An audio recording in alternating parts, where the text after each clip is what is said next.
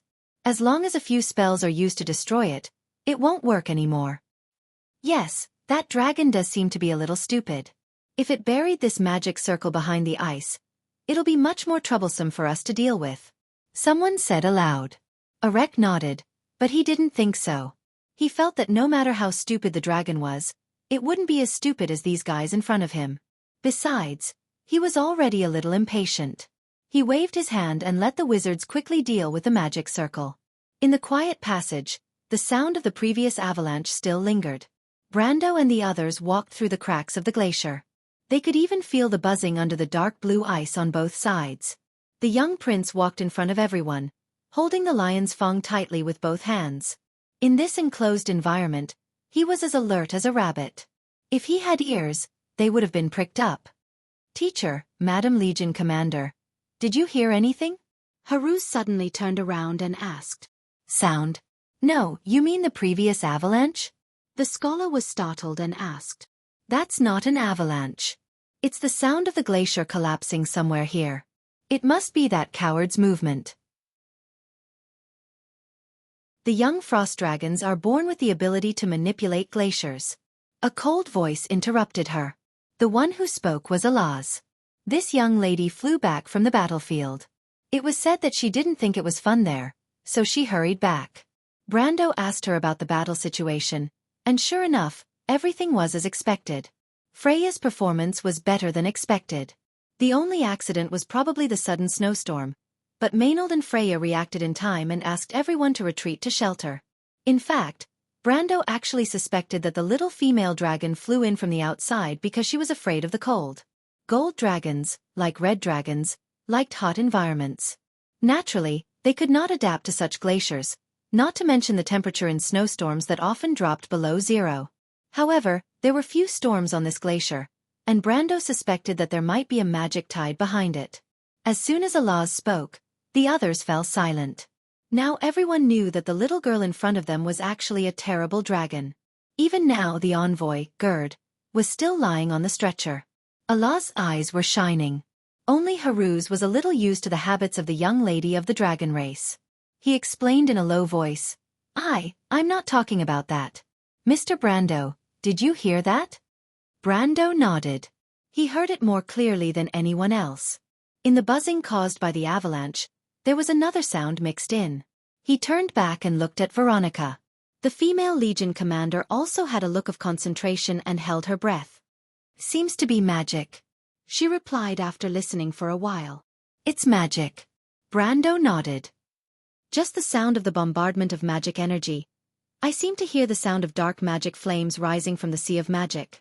Only the wizards of the cult are good at using such magic. Black magic. Did Arek's people fight with the dragon? Veronica asked. Brando looked ahead and shook his head. I'm afraid not. I didn't feel the fluctuation of string magic.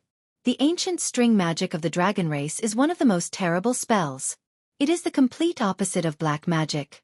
It is a means of directly controlling the lines of law to constrain the bombardment of energy. Once someone uses string magic, the shock caused can be transmitted several miles away. You will definitely have the chance to see that kind of spiritual throbbing. Alaz heard this and snorted softly. She could not help but say, "Hey, you're very familiar with our spells." For such a question, Brando had already dealt with it easily. He casually replied, "All the wizards are trying to study your spells. Ancient string magic and ancient runic magic together are the origin of all magic. They are just fools. Our ancient magic comes from the memories in the bloodline. Mortals can't learn it no matter what." Alaz looked disapproving.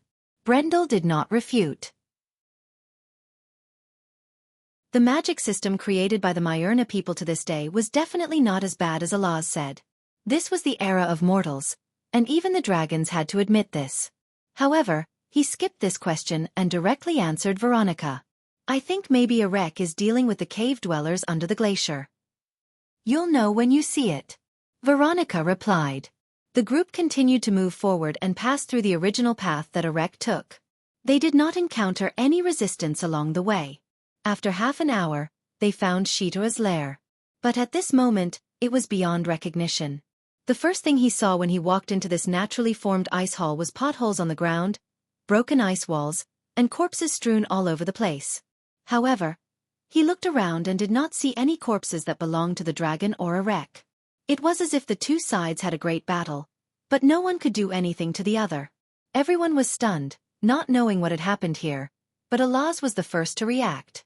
Her golden eyes turned, and she ran over to one of the corpses, then checked some of the small objects on the body, and then frowned.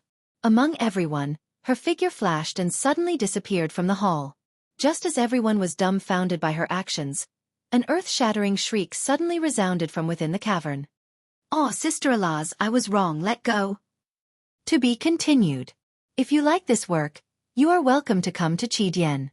Come to vote for me. Your support is my greatest motivation.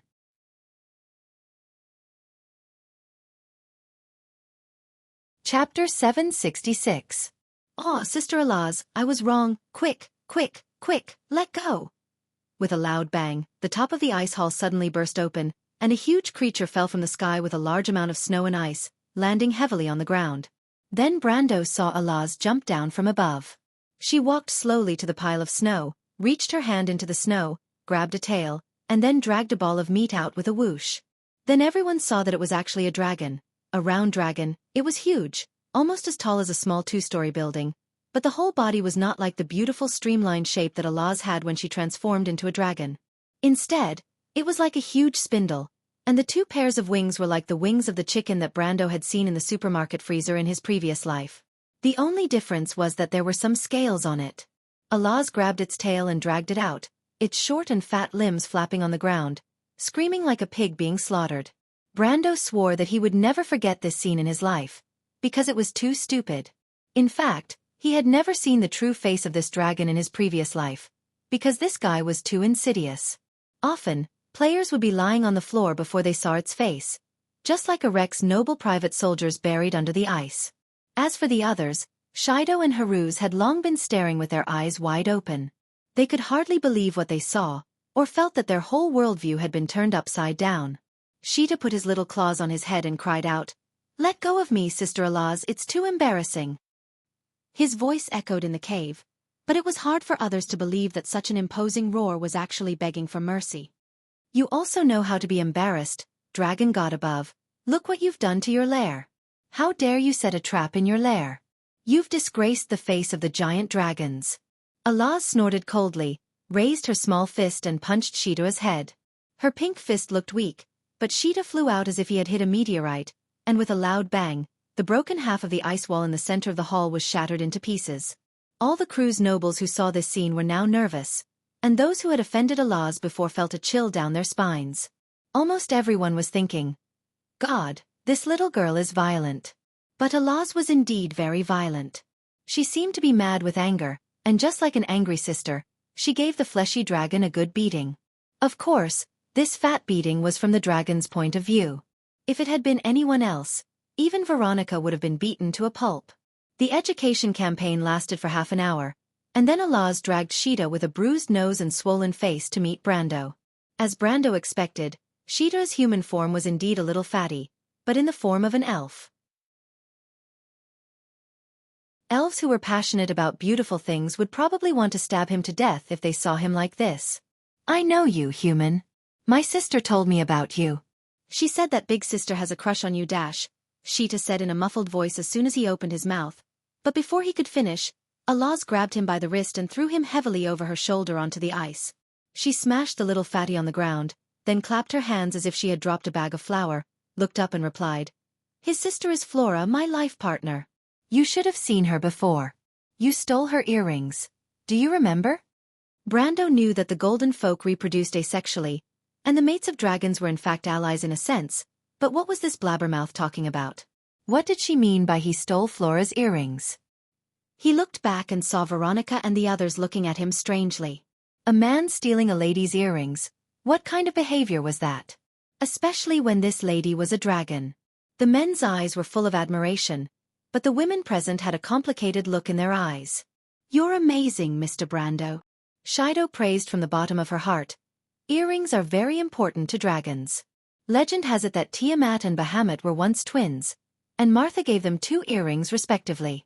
One was called Order, and the other was called Destruction. But since the era of chaos, the separated earrings have been given a symbol of love. I don't know if this saying has only been passed down in human time, but I didn't expect the Lord to have personally put it into action. For scholars, the combination of knowledge and action is a very important part. Brando just wanted to shut this senior's mouth, but Allahs had a smirk on her face. She reached out and stroked Shido's cheek and praised, Little girl, you said it well.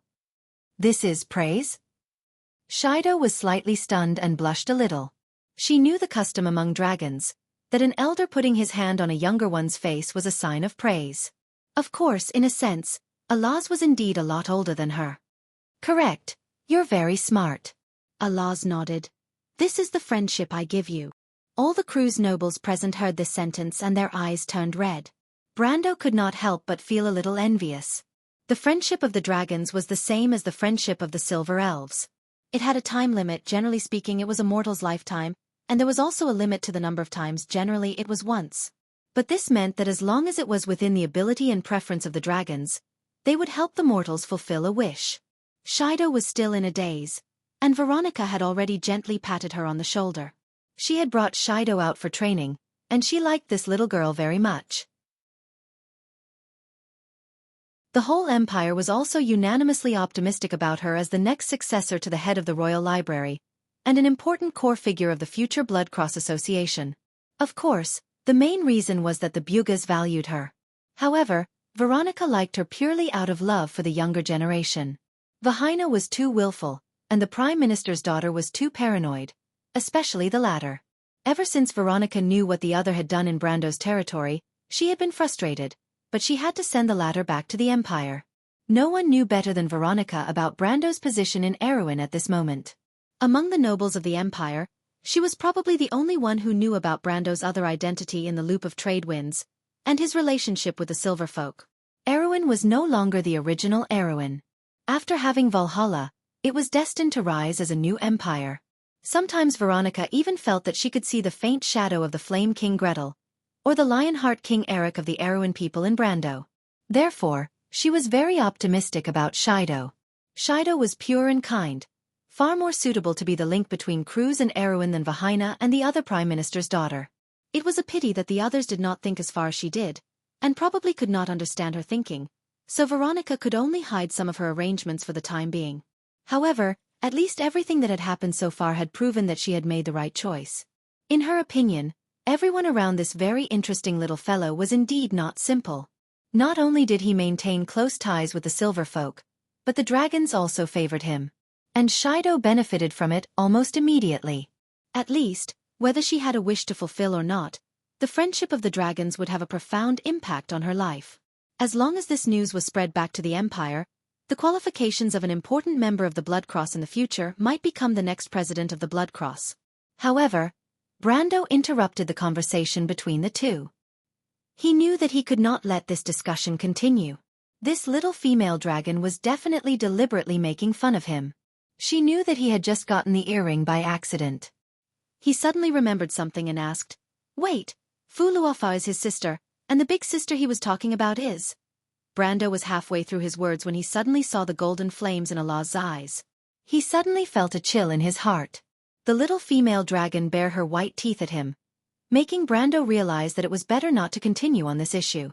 However, he had a subtle feeling in his heart and could not help but look at Allah's strangely. "What are you looking at?" Allah's glared at him and snorted coldly. "Is there a flower on my face?" "No." Brando quickly shook his head. What a joke. It was no joke to annoy this little female dragon. Xianxia was still lying on the ground with a bloody nose and a swollen face. He was a dragon, born with the strength of a gold rank, and in fact, after elemental activation, his pure physical strength was close to the level of a perfect body. If the little female dragon intended to make an example of him, he would probably be torn to pieces in minutes.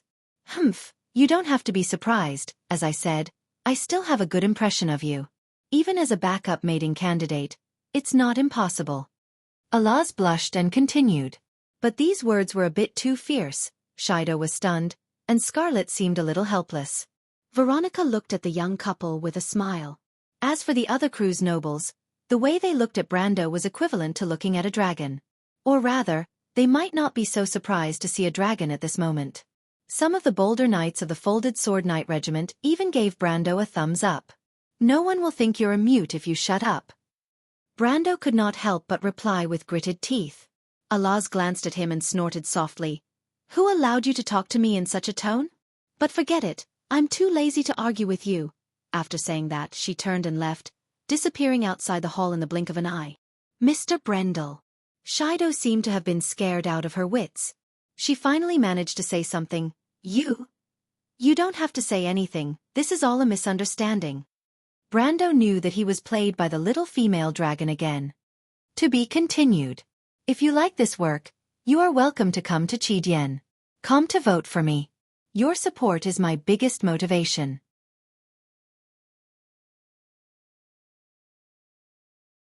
Chapter 767.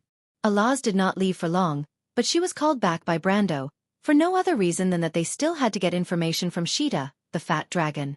Unfortunately, this timid dragon whelp refused to meet anyone other than Alaz. Brendel had no choice but to ask a female dragon whelp to drag him out of his storage room. But after the guy was dragged out, the first question he asked immediately shocked Brando. "What? You mean, you exchanged a star-shaped stone for the heart of the dragon and let Erek take it away?" Brando stared at the little fatty with a swollen nose and a swollen face in front of him, and his heart suddenly felt as if there were 10,000 antelopes roaring across the endless grassland of Central Africa.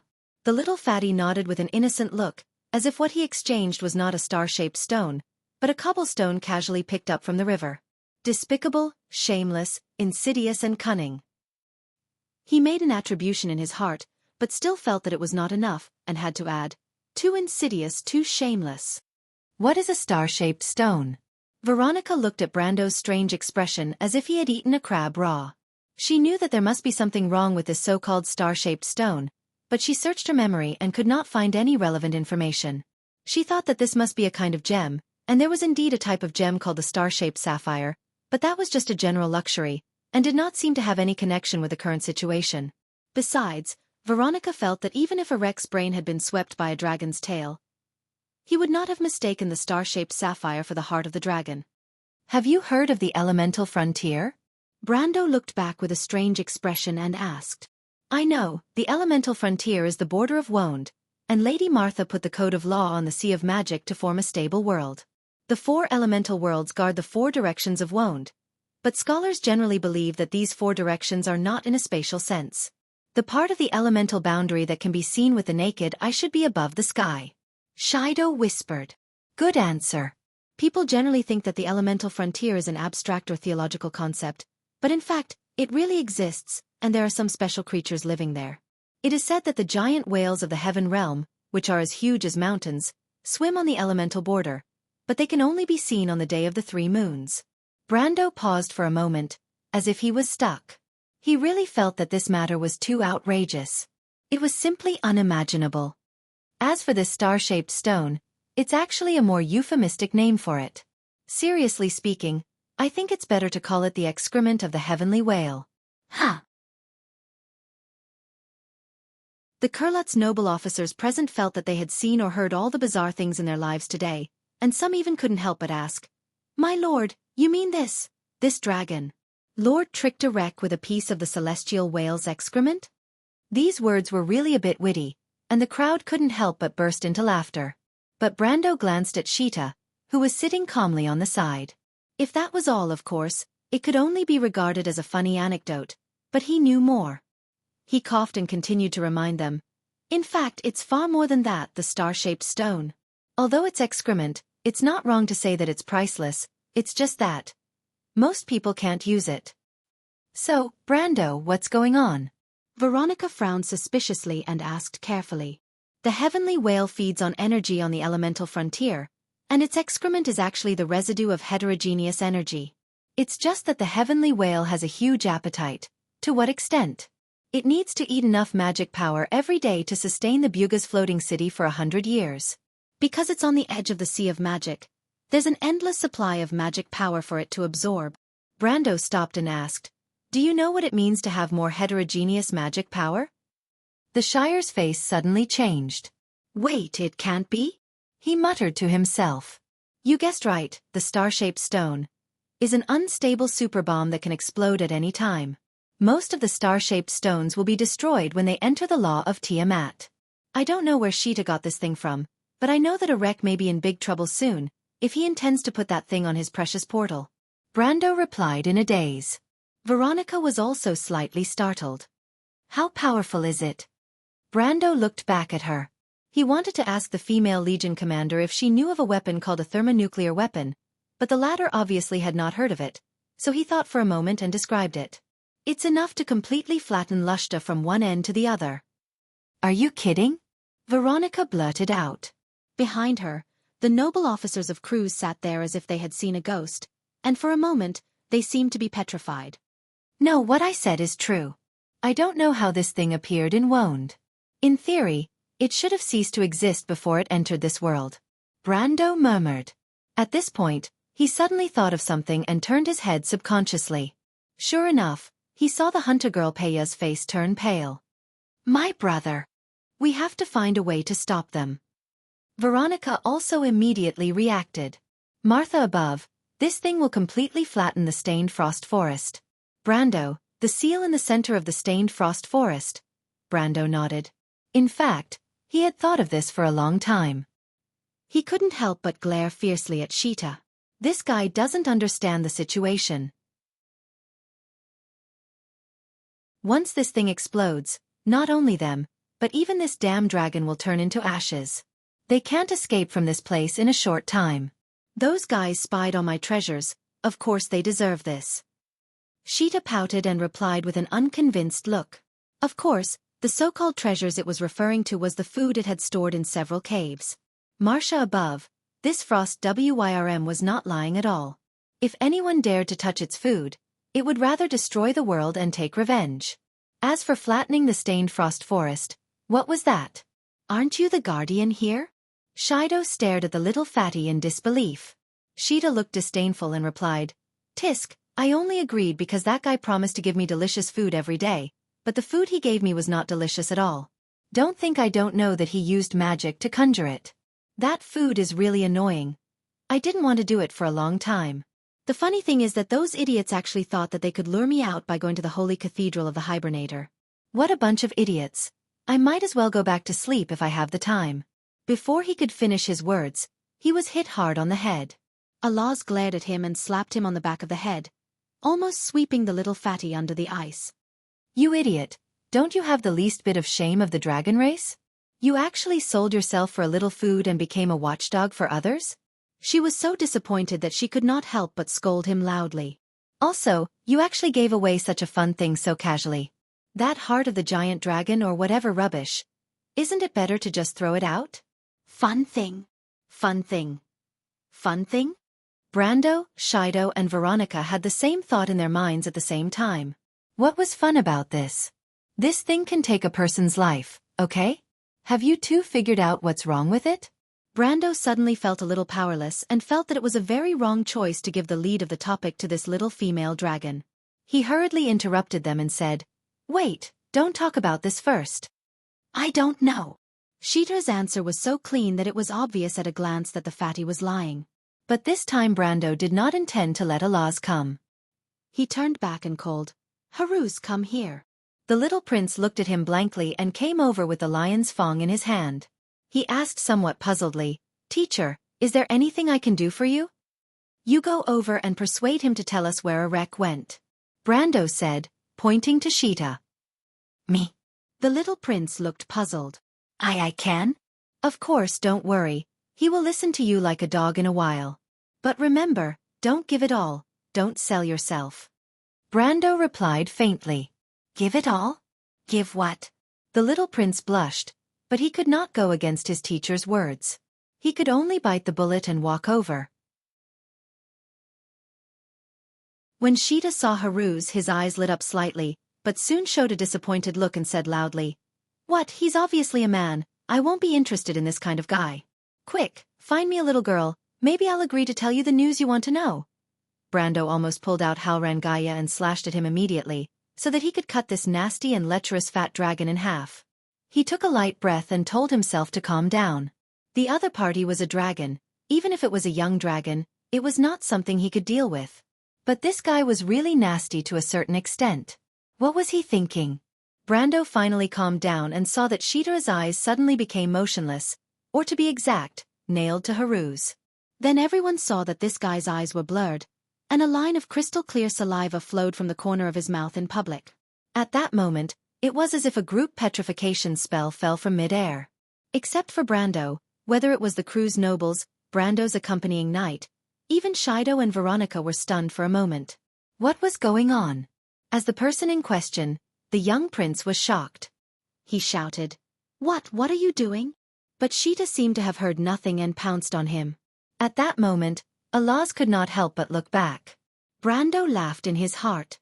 Sure enough, it was exactly the same as what those guys mentioned.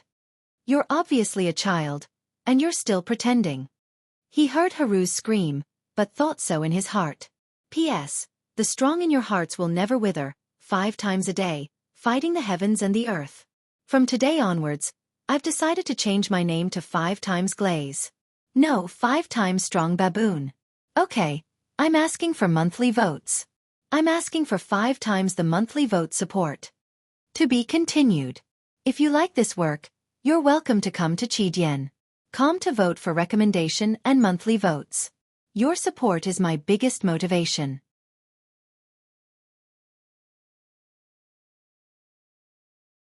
Chapter 769. Sheeta licked each of his chubby fingers one by one, and then looked up at Haruz with an unsatisfied look, scaring the little prince so much that he quickly covered the honey jar at his waist. That was bought by Brando from the hunters before entering the stained frost forest, although it was used a lot on the ferries. "Do you still want it?" Brando stared at the guy and asked to draw his attention back. Sheeta turned his head and nodded like he was pounding garlic. Yes, yes. Alaz could not help but snort in dissatisfaction when she saw this scene. This guy was really a disgrace to the dragon race.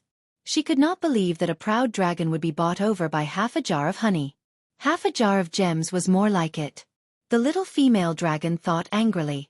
She simply turned around and left, unwilling to stay here for a minute longer. If she could, she really wanted to pretend that she did not know him. Sheeta was completely unaware and just looked at Brando eagerly. His expression was naturally faked. Brando knew, but he still found it funny. "Don't look at me like that, you know what we want to know." Well, those guys ran away from the other end. That tunnel leads to an exit outside. I can point it out for you. Sheeta pretended to think for a moment, and then his memory seemed to be restored by half a jar of honey before he answered slowly. Brando glanced at the direction he pointed, but did not change his expression. Instead, he asked, "You must be very familiar with this place. After all, you have lived here since the year of the venomous spider. More than 100 years is enough for you to figure out every passage under this glacier." "How do you know?" The little fat dragon opened his mouth wide and looked at Brando, dumbfounded. "Because of the documents, you fool." Alaz heard the sound coming from the entrance of the cave. She turned around and reminded him in annoyance, "Humans like to record all kinds of strange things on perishable paper, no matter how big or small they are. You don't think that if you rob them of their food, they'll be okay with it, do you?" Brando nodded and replied slowly, "Before coming here, I've borrowed the history of the Manowir region from Kirkle's archives. The first time you appeared was during the year of the venomous spider. You plundered a convoy transporting flour." "Wait, why did you rob the convoy that was transporting flour?" The little female dragon widened her golden eyes in confusion and asked while gnashing her teeth, "Are you going to bake your own bread?" "Why haven't I heard you mention this before?" Sheeta lowered her head and blushed.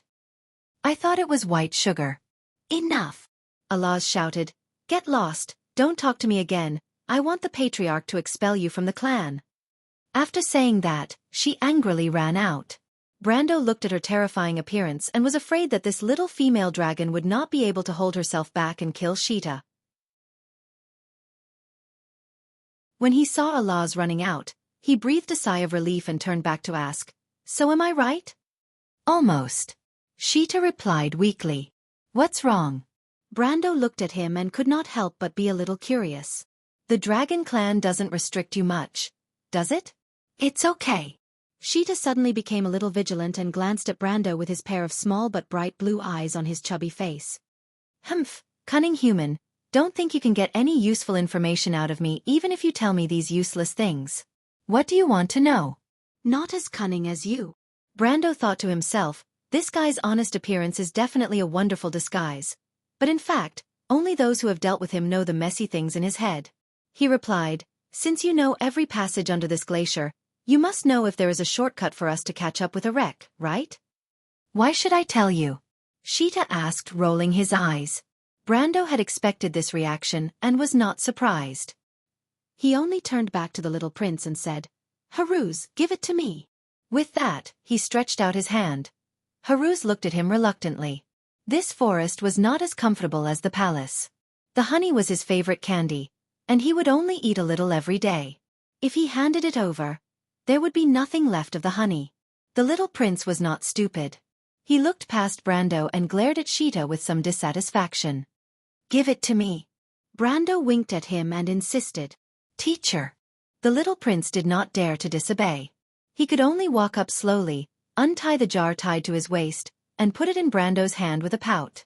Brando patted him on the shoulder and put a candy in his hand. This lactose was a new product of Tonajal.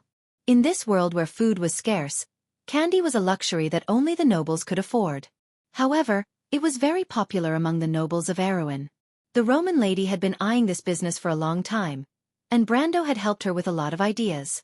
After all, compared to Wonde, the material life of modern society was much richer. Haruz held the ball of lactose and could not help but be surprised. He had tasted this candy in Tonajal. Although he usually only got a reward on the day he practiced swordsmanship particularly well, he would never forget the taste for the rest of his life.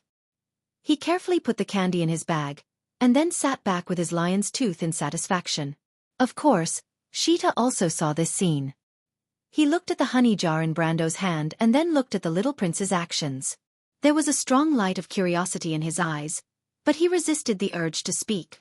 Brando saw this childish action and could not help but laugh. "How about it? A piece of information for half a jar of honey. It's not a loss for you, is it?" He suddenly felt a little startled. He felt that what he said was like those strange uncles who used lollipops to kidnap lollipops.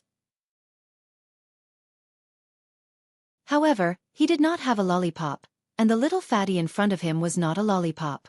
Sheeta was a dragon, and a very bad one at that. Even the dragons did not like him. There is such a passage. When Sheeta heard Brando's condition, he could not help but reply with saliva dripping from his mouth. He was really drooling. He bared his mouth, and silver silk flowed down from the corner of his mouth. After a while, it dripped all over the ground. This scene really made people wonder how this guy's saliva glands were so developed. Can you point it out for me? Sheeta nodded vigorously with the jar of honey in Brando's hand. Brando smiled and handed over the jar of honey. You keep your word. This is you dash. Humph. Sheeta quickly hugged the jar and replied proudly, You're a man of your word. You're much better than that blue guy. But I heard that you humans are extremely cunning. Why are you so stupid? Brando almost couldn't breathe. He coughed twice and hurriedly said in his heart, A child's words carry no harm, a child's words carry no harm. But even so, he almost wanted to directly activate his berserk talent and beat this damn little fat dragon up again. That has nothing to do with you. Besides, this is not called stupidity. This is called honesty. I don't need to lie to a little kid like you. He replied with gritted teeth. Sheeta, can you lead the way for us? No. Sheeta flatly refused, as if this sentence didn't need to go through his brain at all. Brando looked at him as if he wanted to hear this guy's reason. Are you sure? Of course. It's too troublesome. That tunnel is very long and we have to walk a very long distance. Think about it. After walking such a long way, we still have to come back later. Even if you give me 7 or 8 jars of honey, I won't agree. Besides, Sheeta naturally added, it's so cold outside. It's so cold outside. You're a frost dragon, okay? Brando had never heard of a frost dragon being afraid of the cold in his life. Frost dragons even had the ability to control glaciers. They were born in glaciers. Legend has it that the cold was their breath. Every frozen fog on the ice field was their warm and comfortable home. And it was such a dragon that actually told him that it was too cold outside. Brando resisted the urge to go berserk with great difficulty. He calmed down and replied, It's cold outside but you're not that good inside, right? Nope, I have food here. Sheeta replied proudly.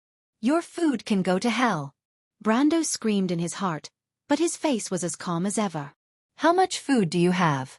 You rob those humans every once in a while, but they're getting smarter. What can you rob? Jerky? Salted fish? Or hardened rye bread? Sheeta, these things you've collected are not food at all. In their eyes, they're just garbage. You can ask them if you don't believe me. Brando pointed to the crew's nobles not far away. Sheeta looked back curiously. Those nobles had already received the signal from Veronica's eyes. Besides, even at this moment, Brando was not someone they dared to offend. Besides, what Brando said was not a lie. Jerky, salted fish, and hardened rye bread. These things were only sought after by the poor. Nobles, even the smallest of nobles, would not touch these things. So they nodded in unison. Sheeta's eyes widened, and his blue eyes were sparkling. Really? There's something more delicious than these things. Huh. As he spoke, his saliva flowed out. Brendel did not know how to describe the dragon, because its saliva was actually dripping onto his black noble's coat. He resisted the urge to send the damn dragon flying with his sword and nodded. Of course, you can't just rob and rob here for the rest of your life, right? The dragons can't agree with your values because they don't understand the true meaning of delicious food. If there's a chance, I'll take you to 9 Phoenix. It's said that they have the most exquisite food in the world. Sheeta's eyes sparkled, as if he had been immersed in a moment in the future. But he quickly wiped his mouth and woke up. Brando saw that Sheeta's eyes had regained clarity. He had to praise the dragon for being the most intelligent high-grade creature. He had completely calmed down so quickly. Unexpectedly, Sheeta rubbed his nose and said, That's great. When are we going? Veronica couldn't help but cough when she heard this. Brando took a deep breath, opened his mouth, and swallowed back the words he wanted to say. Then he said premeditatively, Any time, but do you want to consider leaving here with me? I promise to provide you with enough exquisite food. I guarantee you've never heard of it before. Wait, you're scheming again, human. The little fat dragon suddenly raised his head and looked at Brando with some vigilance. But I have to eat a ton of candy every day? You're a pig. Brendel almost blurted it out, but he clenched his teeth and said, No problem.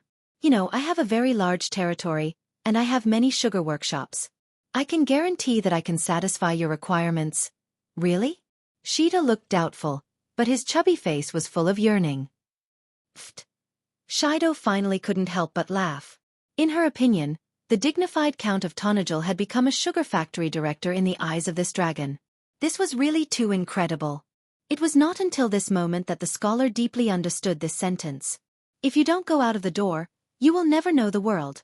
At least until now, the majesty of the dragons in this world had basically collapsed in Shido's eyes. Of course it's true. Brando replied snappily.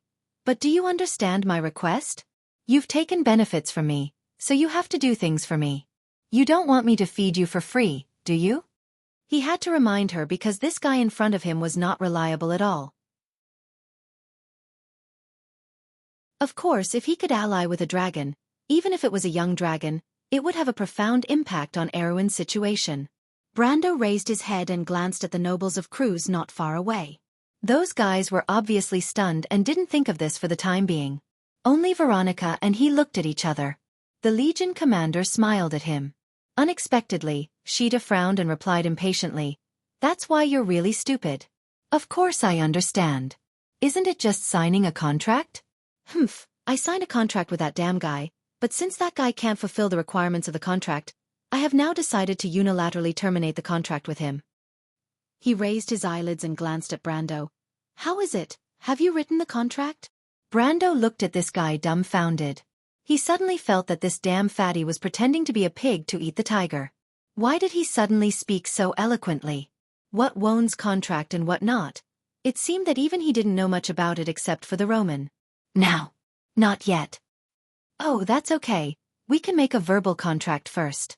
When it came to food and contracts, Sheeta seemed to have become shrewd and replied, "I swear in the name of the dragon god, you can swear in the name of Martha." But Brando was completely confused. He stared at this little fatty who suddenly became serious and wondered if there was some kind of conspiracy. Or was there some kind of setting in the game? Did the players try to kidnap this guy in the past? While he was thinking about these messy things in his mind, he blurted out a sentence that he would regret for the rest of his life without thinking. "Verbal contract? Do we still need to make a pinky promise or something?" Sheeta looked at Brando as if he was looking at an idiot again. The little fatty blinked his eyes as if he thought he heard wrong. "What are you talking about? I didn't expect Big Sister to have a crush on a retarded child." Ha ha ha. At this moment, the Shire finally couldn't help but burst out laughing. "P.S. I'm so tired from writing yesterday. I'll only update once today to recover my energy." To be continued. If you like this work, you're welcome to come to Chidian.com to vote for me. Your support is my greatest motivation.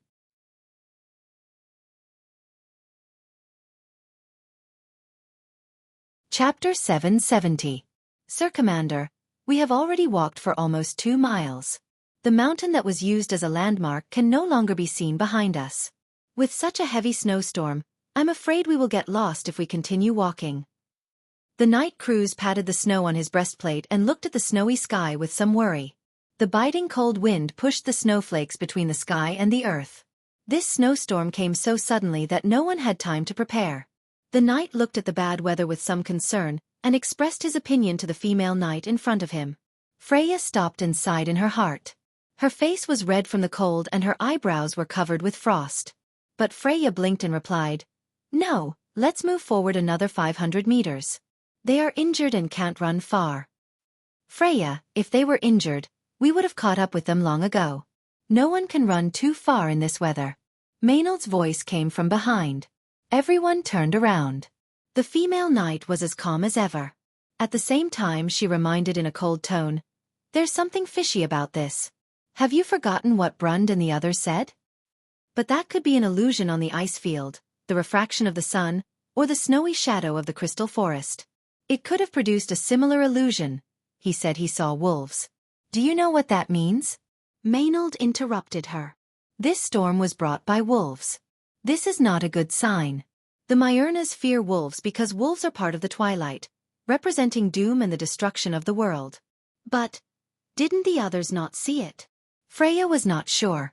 She looked at the white snow in the depths of the sky, and felt that there was a pair of pale eyes watching them from behind the snowy shadow. The others were the same. They always felt that this glacier was malicious towards them. It was as if a stranger would suddenly appear behind them without a sound. It made their hair stand on end. The whistling of the wind was like an endless mournful wail. Maynard paused for a moment.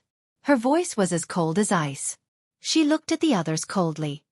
Nothing is impossible in the Black Forest. Everything is possible.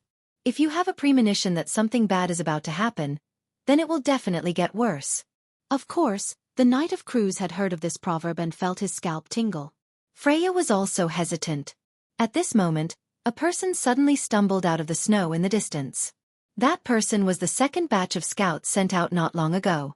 Their mission was to find the first batch of scouts sent out half an hour ago. But when Freya saw the expression on this person's face, her heart sank slightly. Little Pero, Aaliyah, Sir Commander. Emerald and Anika. What's going on? Shut up, Aaliyah. Let His Excellency the Commander ask the questions. Before Freya could speak, the knight behind her spoke first, but little Pero, who was next to Freya, turned his head and interrupted the man's words. The thin black-haired knight exhaled softly and forced his companion back with a cold gaze. It's okay. What's going on? Freya had no time to be distracted. She looked at the scout and asked, "What happened to them?" "I don't know. When we found them, they were already. The scout's shoulders were almost trembling. Seeing him like this, the others' faces instantly sank. They were comrades in arms and had graduated at the same time. They swore that they would make a name for themselves in the upcoming holy war. But today, they were defeated in such a small place. Everything that happened here wouldn't even be remembered by anyone. How could this be? How could there be something that could kill them? In this damned backwater. The knight couldn't help but jump up and curse angrily. You shut up, Aaliyah. Little Pero still scolded him coldly. But he turned his head and his eyes fell on Freya. Freya's heart was also a little depressed. This was the first time her subordinates had suffered casualties. For a moment, she even thought of Bessa's face. However, the future Valkyrie blinked her eyes and shook her head. Who killed them? Was it those halflings? His Excellency the Commander. Emerald and Anika. The scout's face showed a look of fear. They died a little strangely. Strangely? I can't say. We can't see what killed them. There were no obvious wounds on their bodies, but it was as if their blood had been sucked dry. But there were no vampire bite marks on their bodies either. He took a deep breath and said with wide eyes, "That guy Lolo said they were frozen to death. There are ghosts in the ice and snow that will extract people's essence, but I think that guy is talking nonsense." Who is Lolo? Freya turned back. He has the blood of the mountain people and the Myernas. He's a weird guy. Little Pero replied. Freya was a little surprised. She did not expect the Empire to not discriminate against the mountain people and the Myernas. But her thoughts only stayed on this matter for a moment, and then she replied, "Take us there and have a look." Freya, have you thought about it? But on the side, Maynard frowned at this decision. Senior, Freya looked up, Brando abhors evil, and Erwin's people are not people who do not take revenge. Whether they are Cruz's people or not, they died at my hands. I don't ask for immediate revenge for them, but at least find out who killed them. I understand. Maynard replied faintly. She grabbed the reins of the Valkyrie, as if she had expected Freya to answer like this. She just said, "I'm just reminding you. Have you thought it through?" "I've thought it through." Freya replied resolutely. Her words pierced through the wind and snow, causing everyone to shudder.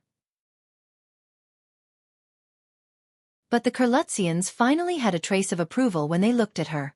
Leneret Aurelius looked at the silhouette of the figure that was becoming more and more obvious in the wind and snow. His slightly tanned face that was hardly like a member of the royal family had always maintained an unchanged expression, but this did not mean that he did not pay attention to everything that was happening around him. At least the young man who was slowly approaching him on a horse fell into his eyes. Your Highness Leneret.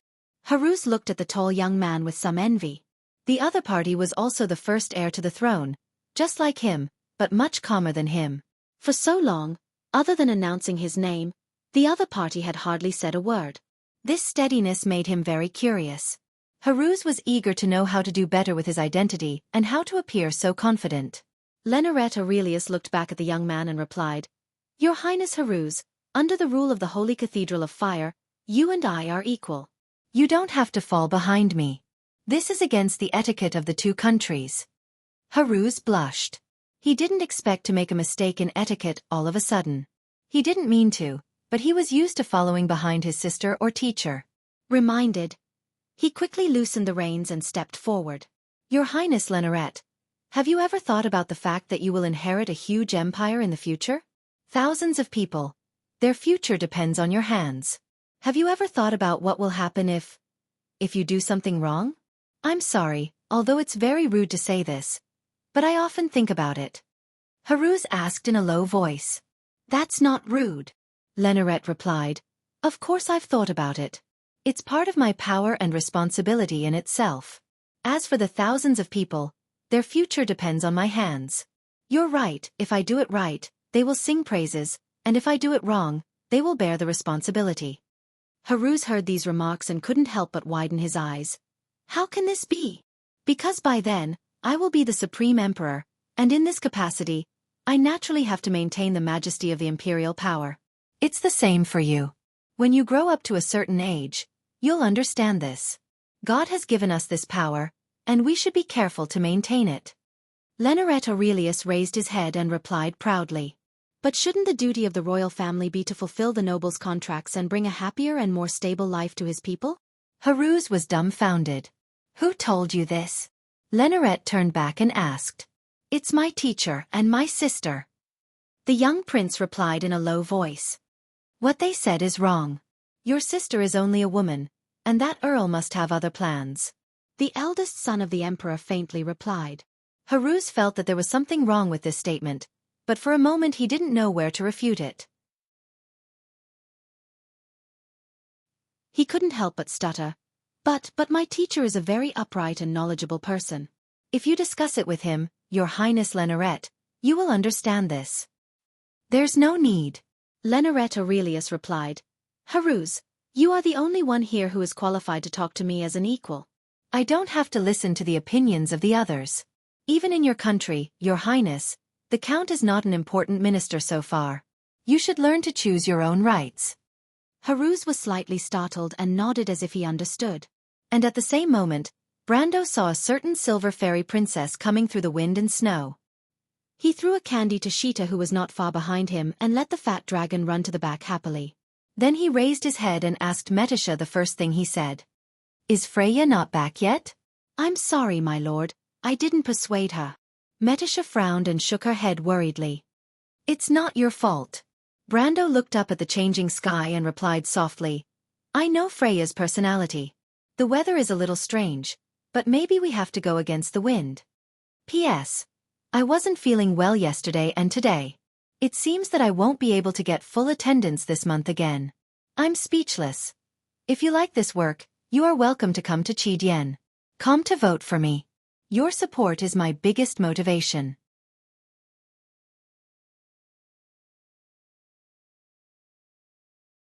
Chapter 772. Several ice sculptures were either sitting or lying in the snow. Men and women had the same stiff and empty expression on their faces. Their eyes were almost frozen into ice as they stared straight at the sky. Freya felt a little sad as she walked past these ice sculptures. She silently touched their cold eyelids with her hand. Just like what the scout said before, Emerald and Anika did not have any obvious wounds on their bodies. Their skin was gray and white, losing moisture and shrinking together. Together with the corpse of the warhorse that was kneeling below them, they were covered with snow. On the surface, they looked like people who had frozen to death in the snow. But how could 5 or 6 people coincidentally freeze to death together? Moreover, Anika and Emerald were both gold-ranked warriors. This kind of low temperature should not affect them at all. Freya noticed Emerald and Anika's empty eyes. In her memory, there was a way to die that had similar eyes, and that was to be taken away by the spirits. Thinking of this, she suddenly remembered the night when they escaped from Fortress Reeden. Brando used the white stag to guide them. Under the dense night sky, the majestic creatures emitting fluorescent white light opened a path in the forest. But what she remembered most were those who died in the hands of the spirits. Their faces were pale, and they were sweating profusely. They also had the same empty look, as if they had lost their souls. Freya raised her head. She raised her head a little vigilantly. She and the team were already in a silver-gray forest. The whistling snow wind passed through the bare branches, and those branches made a strange sound, as if monsters were howling in the forest. It's ghosts. The monsters in the forest can absorb people's souls. This forest must be their territory. We have to leave here as soon as possible. Among Cruz's night, a dark-skinned young man said nervously, "When I was young, I often heard the old people talk about them. No one can kill them. Once they entangle us, we are dead." Enough. Rollo. You are a gold-ranked warrior. Not many of those spirits and ghosts are your opponents. If they come, we can avenge Emerald and Anika. The knight named Aaliyah replied impatiently. He turned back to look at Freya and asked, "Miss Freya, do you think there really might be ghosts in this forest?" The commander he referred to had also been upgraded to Miss Freya, because Freya's decision had won the trust of every Cruz person present, and trust was the basis of cooperation.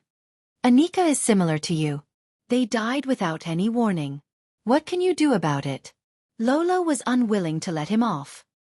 He stared at him and asked, "So we should run away with our tails between our legs?" "Enough, don't mention Anika to me. It will only make me angry, Lolo. Don't make me look down on you." Aaliyah replied angrily. "Aaliyah, shut up. Is this how you talk to your companions?" Little Pero finally could not help it. He tugged at the soft gray squirrel for hood and reprimanded, then turned back to Lolo and said, "Lolo, a knight swears by folding his sword that he will never abandon his companions. I will pretend I didn't hear what you said before, but don't let me hear it a second time." The dark-skinned young man seemed to be a little afraid of him. After being warned, he did not dare to talk back. He could only stare silently. Aaliyah also snorted coldly and turned back. He grabbed his sword and looked in the direction of the forest. It seemed that although he did not believe Lolo's words, he had at least raised his guard. Little Pero turned back and looked at Freya and asked, "Miss Freya, what do you think?" "Lolo is at least right about one thing. Anika and the others died without warning. Even if it was a sneak attack, it was too peaceful.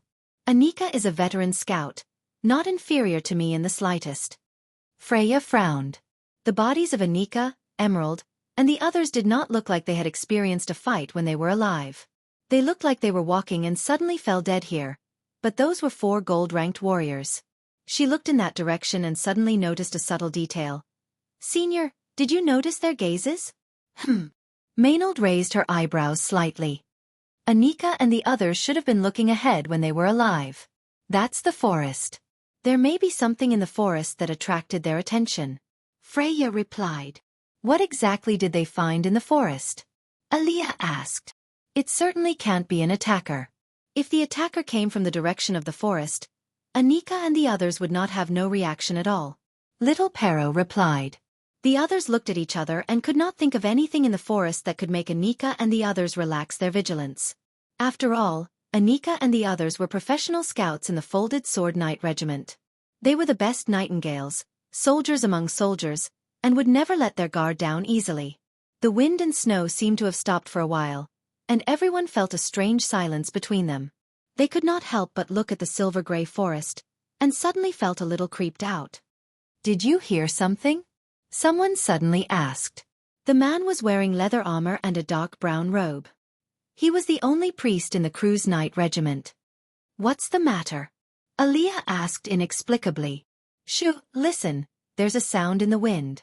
Little Pero put a finger to his lips with a serious look and gave the others a look. Everyone shut their mouths. The wind carried a low but sharp voice from No. 1 High School. It sounded like a whistle. The sound came from afar, and suddenly flew up from the forest with a crash. Everyone subconsciously held the hilt of their swords and looked up, and then they saw a spectacular scene. A gray, crystal-carved bird flew up from the canopy and into the sky. The crystal-clear bodies of these birds reflected the blue light of the great demonic tide in the sky in mid-air, flashing into one. They flapped their wings and flew high in the wind and snow, making a clear chirping sound, and in the blink of an eye, they passed over everyone's heads. Everyone present was stunned. They didn't expect that this seemingly lifeless place would have so many beautiful creatures hidden in it. "It's the crystal swan." "Oh my God, these are elemental creatures that are rare even in the mountain of ceasing storms. So many of them. Shido will go crazy when she sees them." A knight suddenly shouted. It was indeed a spectacle, But little Pero and Maynard reacted much more directly. The two pulled out their long swords and reminded the others, shouting, "Be careful, there's something in the forest." More than a dozen cruise knights suddenly froze. After the crystal swan, there was the sound of trees falling down in the forest. Obviously, the crystal swans were startled by these things behind them. Everyone stared at the forest with wide eyes, trying to see what had attacked Anika and the others. But soon they held their breaths. A huge shadow gradually appeared behind the wind and snow, and the shadow gradually moved forward and became clear. Then they saw a wolf, a huge wolf as tall as a mountain. Its silver mane fluttered fiercely in the wind and snow. Its ears were long and pointed, a little different from ordinary winter wolves. However, one of its eyes was golden, and the other was golden. Inside, there was a light of wisdom and coldness. It looked down at everyone from above. The forest was like a meadow under its feet, and the cruise knights present were like ants in the meadow. This is... Little Pero looked up and stared dumbfounded at the scene. Alpha Ekis. Maynard could not help but change her expression. Impossible, shouldn't it be sealed in? She suddenly realized something and subconsciously shut her mouth. What should we do? Everyone subconsciously turned their eyes to their only commander, Freya. But at this time, everyone noticed something very strange. Freya was gone. It was as if she had disappeared into thin air. Maynard's heart sank. But at this moment, no one understood that Freya was actually standing in the same place, and she was more surprised than everyone present, because what she saw was completely different from the others. At the moment when the wind blew, Freya first heard the howls of wolves in the forest. There was no crystal swan, nor was there Alpha Ekis. She only saw many pale eyes suddenly appear in the darkness, and those eyes gradually walked out of the shadows of the grey woodland, and then formed a huge snow-white wolf. Freya did not recognize these strange wolf-like creatures, but Brando might be able to call out their names here. The Pale Suns. One of the Alpha Ekis's favorite twilight species. Legend has it that they ran across the snowy plains, bringing storms wherever they passed. But their Alpha Lepizer died at the hands of the sky dragon, Chili, and they also fell in battle with the frost giant king, Milos. Freya's eyes turned cold, and she immediately pulled out her long sword. But it was at this time that she discovered something very strange. The future Valkyrie found that the knight of crews around her, little Pero, Alia, Rollo, and even Senior Maynard, were all standing on their horses with a blank look, as if they had not noticed the scene around them at all. Freya was shocked for a moment, and the death of Anika and Emerald instantly appeared in her mind, and she could not help but break out in a cold sweat. Senior Maynard? She hurriedly pushed Maynard, who was in a daze beside her, with her hand, and the latter swayed slightly, as if she had just woken up from a dream.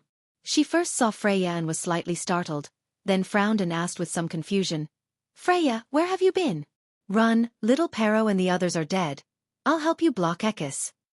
"Wait, what are you talking about? Everyone's still alive and well." Freya hurriedly interrupted her. "We've been surrounded, get ready to fight, Senior Maynard." "Fight?" Maynard was stunned, and then noticed the scene around her. She was stunned on her horse and could not help but blurt out, "The Pale Suns? How could it be them? Where's Ekis?" As soon as she finished speaking, a scream suddenly came from the forest. "The goddess of war! This is impossible. Why would the bloodline of the goddess of war still exist in this era?" The voice was so sharp that it did not seem to be any intelligent creature on the continent of Wonde, as if two files were crisscrossing together, making a metallic noise. Freya and Maynard were startled and subconsciously looked in that direction, and they immediately saw a silver figure over there. That thing looked a little like a human because it had 4 limbs. It stood on 2 feet on the ground, and its hands were long and slender, reaching below its knees. Its entire body was covered in silver-white skin, but the most terrifying thing was that this thing had no eyes, nose, or ears. Its smooth face only had a black hole that could be called a mouth. And beside the human-like monster stood an old acquaintance of Freya and Maynard. "Marquis Joachim?" Freya looked at the man in disbelief and asked, "Aren't you dead?" Marquis Joachim smiled faintly. "I will not die so easily before I dedicate my life to the true God. Freya, you and your lord should have arrived by now, right? In fact, we've been waiting for him here for a long time." Freya's heart thumped. "P.S. I wasn't feeling well 2 days ago, so I took a break. By the way, Amber is about to enter the magnificent main storyline, so I also need to organize my thoughts. I'll start updating today, but I'll have to slowly recover, so I won't make any promises. The only thing I can say is that everyone wait and see what's behind the continent of Woned. Also, the chapter Eternity involves a lot of content, so it might be a little long. If you like this work, you're welcome to vote for it at Chidian.com. Your support is my greatest motivation.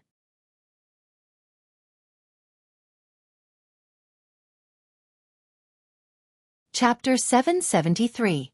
With a thump in Freya's heart, there was a sharp sound, and the biting cold wind had brushed past her cheek, cutting off a few strands of hair around her ear and leaving a bloodstain on her cheek. What's that? The future Valkyrie widened her eyes and turned her head subconsciously, just in time to see that thing piercing Aaliyah's neck behind her. It was a sharp icicle, and its thin ice blade pierced into the knight's neck from the left side and came out from the other side. The young knight of Cruz screamed, and blood suddenly gushed out as he fell from the horse's back. Aaliyah! Freya couldn't believe what she saw. She looked back and saw the dense pale suns in the forest growling. The cold air gathered together with their silver hair, forming a rotating mass of air. In each of these air masses, a sharp icicle emerged from each of them. Every single icicle seemed to be ready to move. Freya sucked in a breath of cold air and immediately realized the danger they were in. She did not even have the time to wipe off the blood on her cheeks. She immediately said to Maynard behind her, "Senior, think of a way to wake the others up." "We have to think of a way to break out. What are you going to do?" Maynard saw Freya grabbing the reins with one hand and rushing outside, and her heart moved slightly.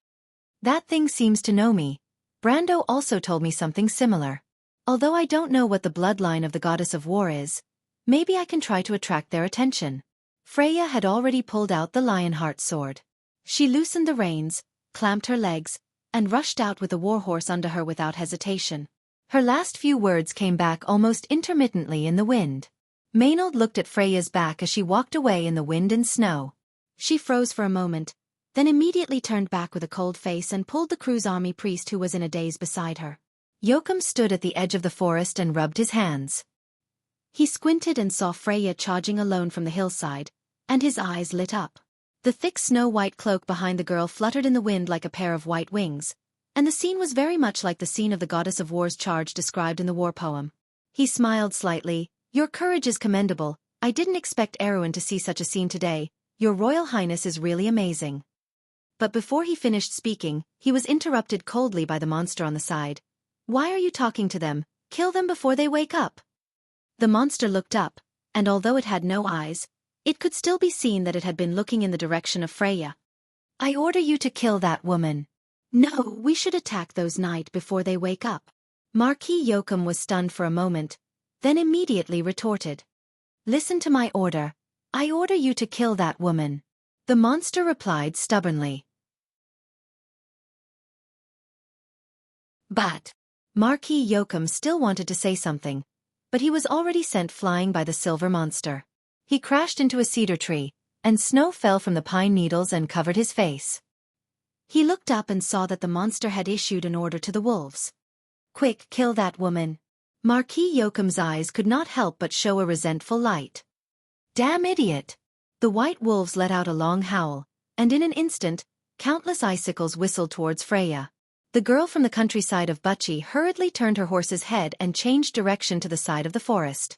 This way, most of the icicles fell behind her, and only a few hit her cloak, turning that beautiful cloak into a few pieces of rags. "Continue. Quickly continue." The silver monster could not help but scream angrily when it saw this scene. Another wave of icicles fell from the sky, and this time, Freya could no longer take the easy way out. She looked up and saw the glittering icicles rushing towards her, and could not help but tremble nervously. Although she had seen similar scenes in Ampere Seal, this attack was directed at her alone. So this is how Brando felt when he was fighting alone. Freya could not help but think of this in her heart. This flash of thought calmed her down at the last moment. She gritted her teeth and swung the Lionheart sword in her hand forward with all her might. The wind from the sword moved forward in an arc, and a large number of icicles were turned into powder. However, dozens of icicles still passed through the line of defense, piercing the girl's shoulders and waist, and sent her flying from the horse's back.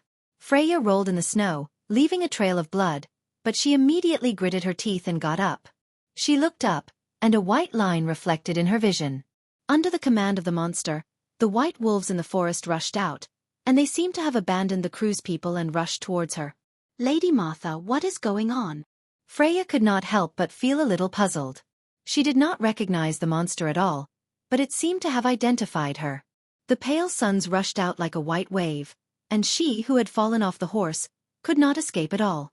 She saw that she was about to be surrounded, and at that moment, she could not help but feel her hands and feet turn cold. Brando. But it was at this moment that Maynard finally shook the priest awake. "Quick, create a protective spell," she ordered the priest coldly. "What's wrong?" The priest's eyes were a little blurred, as if he had just woken up from a dream. But Maynard did not want to talk nonsense with him and pushed him back. "See for yourself," she said coldly. The priest looked up and noticed the current situation. Martha above, pale suns. Isn't this the descendant of the twilight? He sucked in a breath of cold air and could not help but blurt out. But when he turned his head, he immediately noticed Freya's situation and was shocked. He hurriedly shouted at the top of his lungs, "Hold on, Miss Freya!" At this moment, there was not enough time for him to chant the spell. The priest only hesitated for a moment, then pulled the flame emblem from his robe and threw it in the direction of Freya. As everyone knew, the emblem worn by the priests of the Holy Cathedral of Fire was enchanted with powerful spells. In the blink of an eye, a crimson light fell from the sky, forming a protective shield that enveloped the girl from the countryside of Wuxia. The leading snow wolf crashed into the shield, and its huge head was completely broken with a crack. The pale red shield shook violently, but the brain matter of the pale sun was also smeared on the pale red light wall. Freya was startled, but then she breathed a sigh of relief. She turned her head and gave the priest a grateful look. At this time, Maynard woke the others up one by one. Cruise's knights seemed to have just realized their situation, and were naturally grateful to Freya for saving their lives.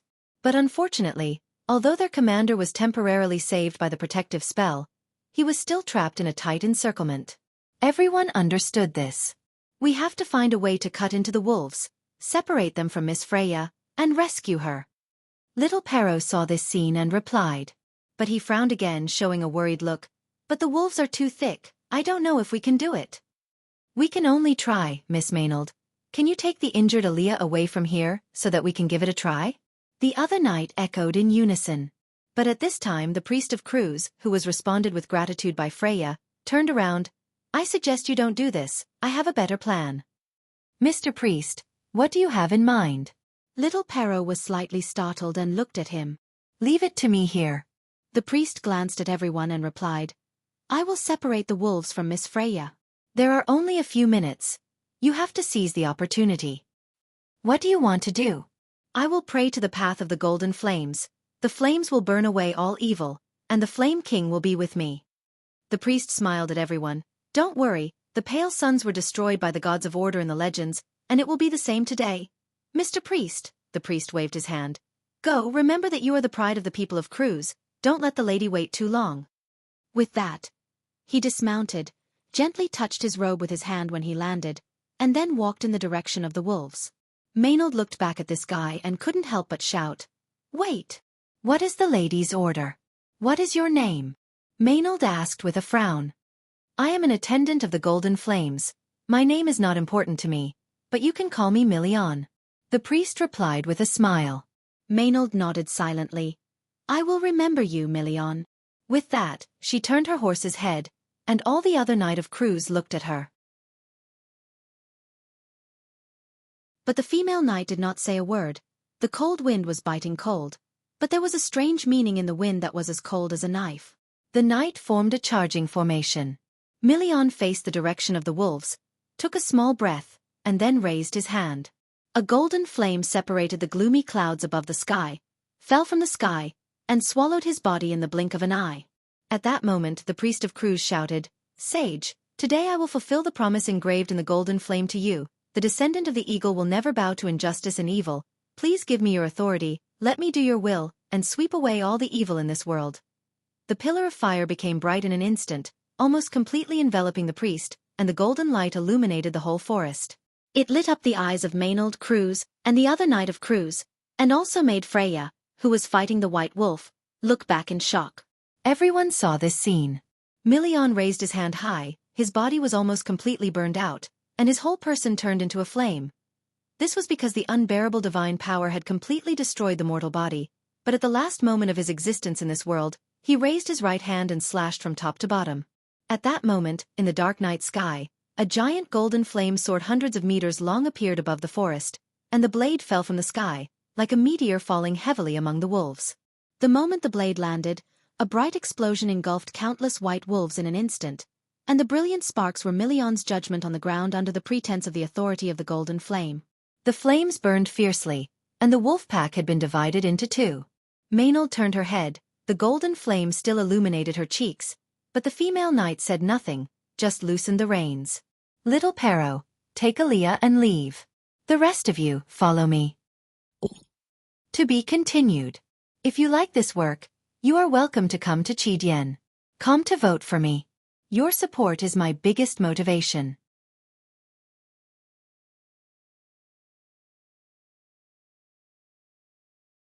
Chapter 774. Golden flames exploded in the sky and spread in all directions of the gloomy sky like a ring. The wind rolled up the snowflakes. Such bad weather was just like the end of the world predicted by the Myurnas, but the dazzling flash still lit up the sky for dozens of miles, and under the layers of clouds, it was a vast expanse of white. My lord! Medisha turned her head from that direction, and the light reflected on her cheeks, making her cheeks pale. Let's split up. This is the high-level magic of the Holy Cathedral of Fire. It seems that Freya is in trouble. Brando also looked up at her and replied. Veronica nodded in agreement. Let Brun take everyone else over on our side. You stay behind. Teacher, stay behind. I still have my 3 attendants, Scarlet, plus Alaz and Sheeta. These highest combat powers are enough to deal with that old fox Arek. As for Prince Leneret, he's with us. Veronica glanced at him and answered first. Brando understood, no matter how bold Cruz's people were, they would not let their future crown prince take unnecessary risks. However, Freya must be in trouble, this was obvious. But the Valkyrie had to go her own way after all. He couldn't always protect her, that would eventually hurt her. This world was not as peaceful as the girl expected. She had to pay for what she wanted, otherwise it would be unfair to others. Brando lowered his eyelids gently. Not to mention Maynard was also by her side. There shouldn't be any problems. He could only think so. Then it's decided. Haruz, you're with us too. Brando grabbed the reins again, and the little prince beside Prince Leneret quickly nodded to him. He turned his head. Miss Shido, I'm with you too. The scholar looked at Veronica, then at the Count, and answered them. Well, Mr. Brund, do you have any questions? As long as there is a horse dash, the young knight with golden hair replied proudly from atop his Pegasus. He checked his sword and tied a dagger to his shoulder armor like all knight of the folded sword. This tradition is said to have originated from the legend that Gretel once fought with the king of the spirits in the Black Tomb and fought to the death with the dagger after his sword was broken. The cold wind made his cloak flutter. These summoned heavenly horses will last until tomorrow morning. You must pay attention. Metisha replied. That's enough. Brund saluted Veronica and then nodded to Brando. He turned his horse around and whistled. The whistle spread far and wide in the wind and snow, like a bird chirping through the canopy, bringing the whole forest to life. The dark procession turned in the heavy snow, and the Cruz knight left the main road in a mighty manner. Many of the men and horses began to move in the direction of the forest a few miles away. As far as the eye could see, the snow-white area was filled with dense black dots, but after a while, they connected into a small area, leaving only a thin line on the horizon. Brund turned his head back for the last time and signaled to them with his sword that flashed with a cold light. He raised his sword, indicating a good omen of success. Don't worry, they're all excellent children. Veronica said. Miss Freya will be fine. I hope so, I believe in her. Now it's our turn. The dragon told us there's a shortcut, and we're already on it? That road is not easy to walk, it has to pass through the ice gap under the glacier, and only the dragon has walked that road. Passers-by may not be able to walk where the dragon has walked. There are dangers lurking under the ice, and there are many creatures from the mythological era. But Grand Duke Arek is heading for the Holy Cathedral of the Hibernator, and we must catch up with him before that. Brando, tell me, what is Erek trying to do? He has already gotten the heart of the dragon, so why didn't he choose to leave here, but continue to move deeper into the glacier? Veronica narrowed her eyes. Brando did not answer immediately. He would rather believe that Erek might want to kill two birds with one stone, using the power of the demon to open the ancient seal in the holy cathedral of the Hibernator and release the descendants of the Twilight sealed underground. But he always felt that things were not so simple. Erek would not be unaware that he would anger the guardian of this place, Sheeta. Intuition told him that Erek might have already arranged a series of plans for this trip. But to expose the other party's trick, Brando felt that he first had to find out what was really hidden in the center of the stained frost forest maze. In response to Veronica's question, he just shook his head. We'll know soon enough. Brando, Shido is very familiar with such glaciers. She has a wealth of geographical knowledge. She may be able to help you. No need. I'm also very familiar with this place. What I need is a guide with a wealth of survival skills, not a scholar. Peya was such an excellent guide, but the Hunter girl had become a little depressed since witnessing her companions in the town being killed by Erek. She could not ride a horse, so she could only ride with Scarlet. She wrapped her arms around the waist of the mountain girl woodenly and said nothing. The sky soon darkened, or it was darker than before. The night on the snowy plains was pitch black without a trace of light, and no team could continue their journey in such an environment. Therefore, everyone had to stop and camp in the lee of the wind.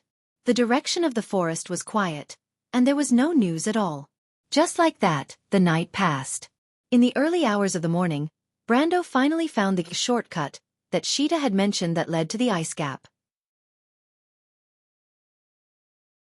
He finally knew why this road was called a shortcut, because it crossed the entire glacier blocking the north side. Brando remembered that there was such a passage in the game, which was called the Blade's Edge by the players. Because crossing it was as dangerous as crossing a blade. No one would choose this road if they were not in a hurry. The next few hours were spent in darkness and cold. The team sometimes moved along a long and narrow glacier, and in the blink of an eye, they appeared over the abyss. The terrain under the glacier was intricate, which was an eye-opener for everyone. But the one who gained the most was obviously the scholar. As soon as she had time to stop, Brando saw her take out a small book from her backpack and write and draw. The whole morning was peaceful. Two blind ice demons lurking in the ice gap wanted to attack the team, but Mephistopheles found them in advance and killed them with a sword. They should be the bosses in the nearby area. Brando found that the Ash Sword Saint could also gain a lot of experience by killing monsters, but unfortunately nothing dropped. There was no concept of time in the dark underground.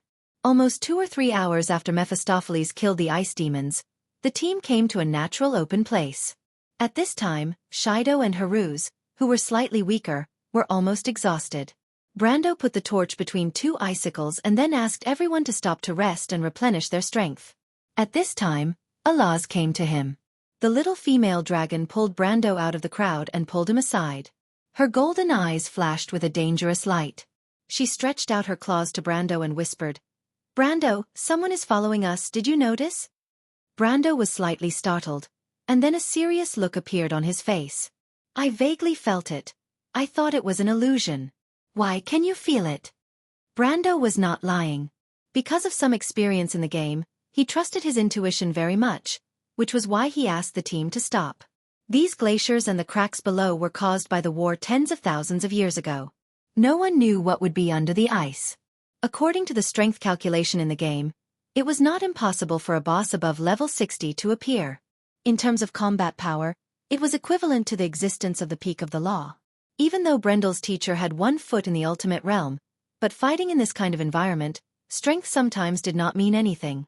Brendel did not forget how Andesha failed miserably in such an easy task. "Ha! You can actually detect it?" "I asked your Ash Sword Saint teacher. He didn't seem to feel it at all."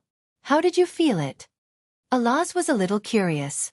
"It's just my intuition, it has nothing to do with strength." But Brando frowned. He faintly felt that it might have something to do with dark perception. Unfortunately, he still could not wear the Gemini ring, otherwise, he would be able to sense the lurker more clearly. "Humph. Your intuition is quite strange. To be honest, I just have some intuition that something is following us. Didn't you notice that there are too few monsters under the glacier? Much fewer than the number of monsters we encountered in Sheeta's lair? You judged based on this? Brando took a closer look at the little female dragon, somewhat surprised by her attentiveness. More or less. What about Sheeta? He's the local snake here, and it's said that he's passed through this ice gap several times. What did he say? What's down here? He said he didn't know. Do you think he doesn't know? You mean he's lying to me? Alaz was a little annoyed. He wouldn't dare lie to me. But have you ever thought about who asked it to guard here? He never said the other party's name. Alaz, Sheeta just looks like an idiot on the surface. The little female dragon stopped talking. She looked surprised, which then turned into anger. Damn it! He dares to lie to me, I'll go find him. Wait, don't go. Brando grabbed her arm and tried to pull the little female dragon back, but he did not expect Alaz to be so strong that she almost sent him flying. Brando managed to steady himself and shouted, Alaz, wait a minute, I don't think Sheeta lied to you. What do you mean, Brando? Why do I not understand what you're saying more and more? Alaz turned back and replied in a huff. I mean, Sheeta may not know the other party's name himself. Impossible, Alaz immediately retorted. You said it yourself. Sheeta is not really an idiot. I know him very well. He may be a little stupid sometimes, but he is a smart guy. I mean, do you know those existences? Brando lowered his voice and replied, The Guardians. Ah! Alaz was suddenly speechless. She stared at Brando, dumbfounded. How do you know all this? No, wait. Author's note, kakaka when someone come and kill me, it's so annoying. If you like this work, you are welcome to come to Qidien. Come to vote for me. Your support is my biggest motivation.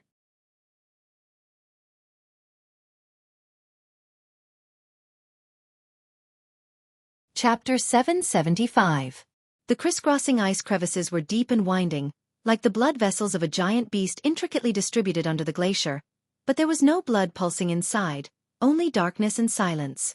Water droplets dripped down from the several-foot-long icicles, occasionally making a tinkling sound, breaking the silence and solitude. Suddenly, the sound of footsteps broke into the dreamlike silence. The footsteps seemed to be being chased, but also seemed to be chasing something. It passed through one ice cave after another, and then a young man came into view.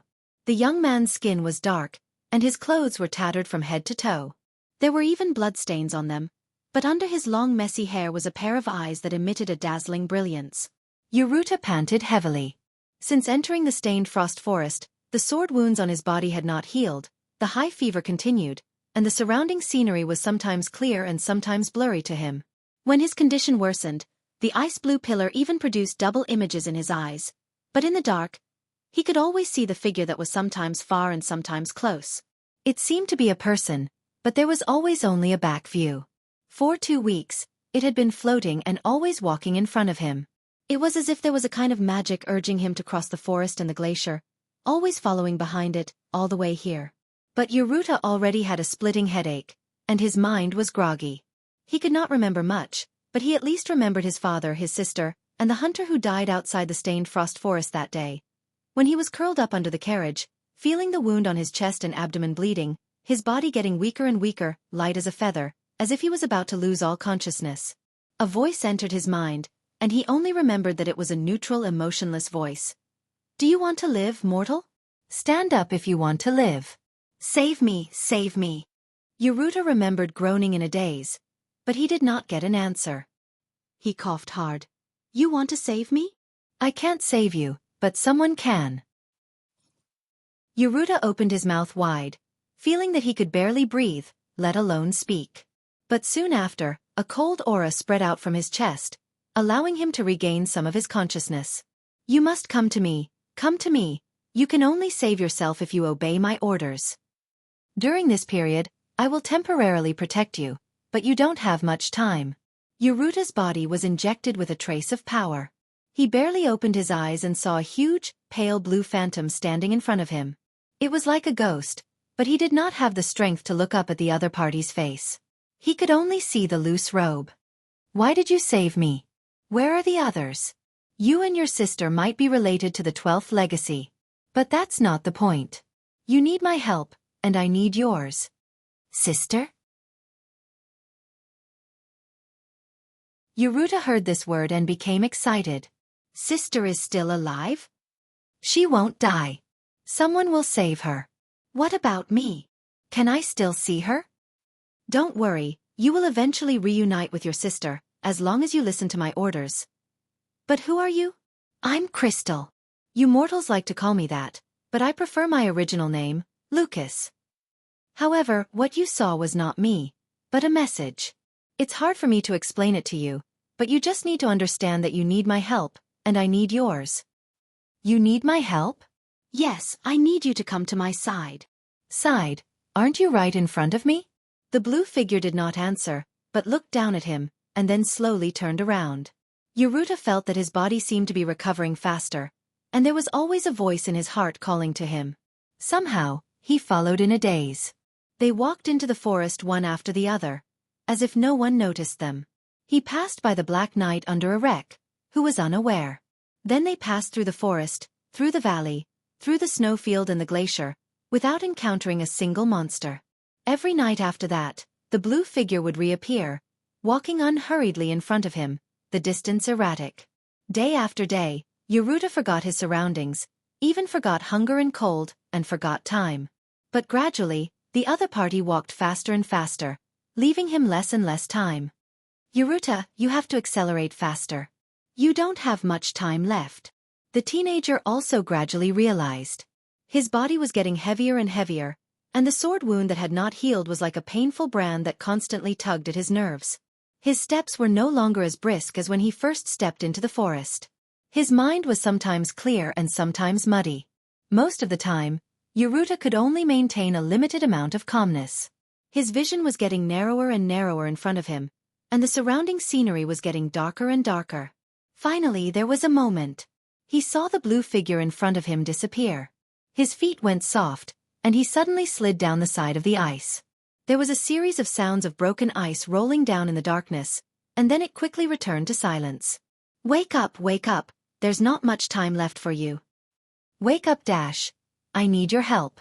Brando suddenly opened his eyes, and his pale forehead was covered with fine beads of sweat. What time, Dash? He looked up in confusion.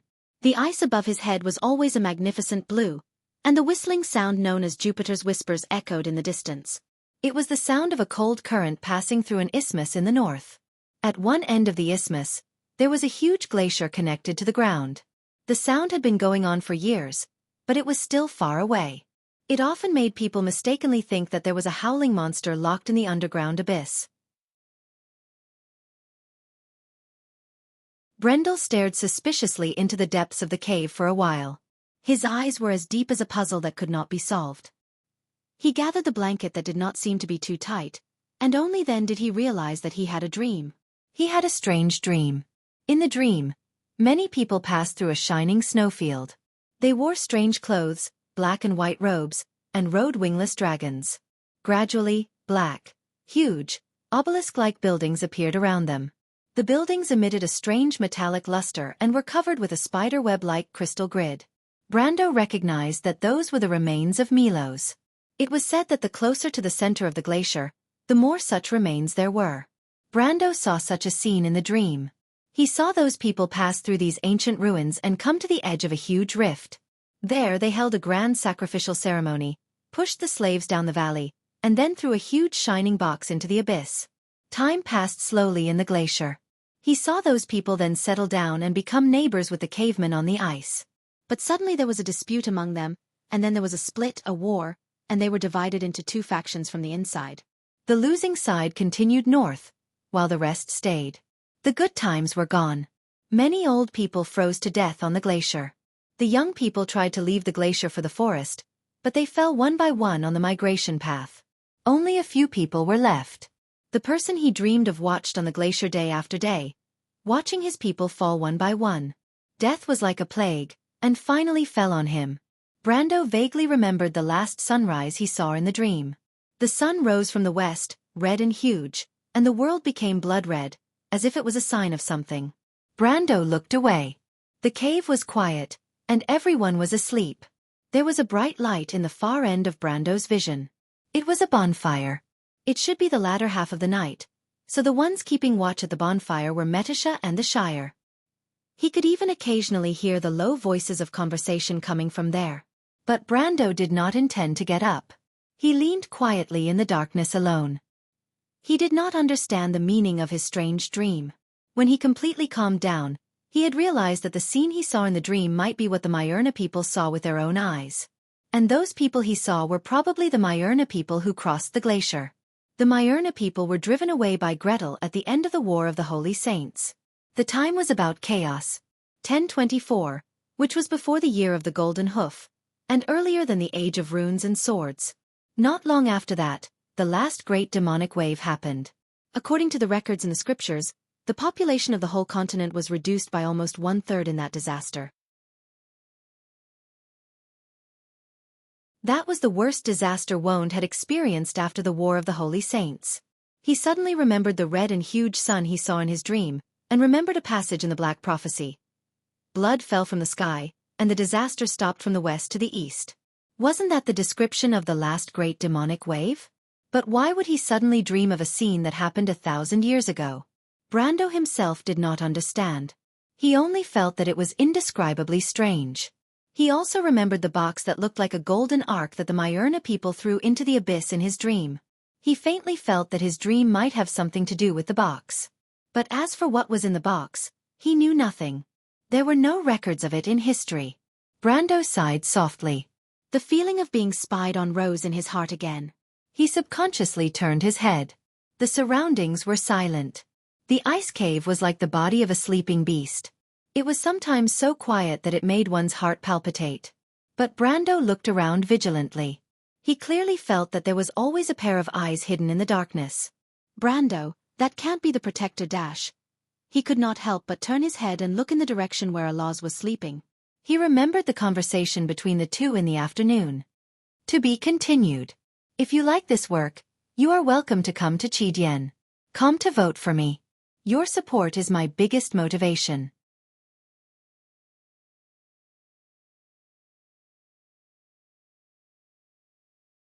Chapter 776. Since the Battle of Babel Fortress, the legend of the Guardians had spread.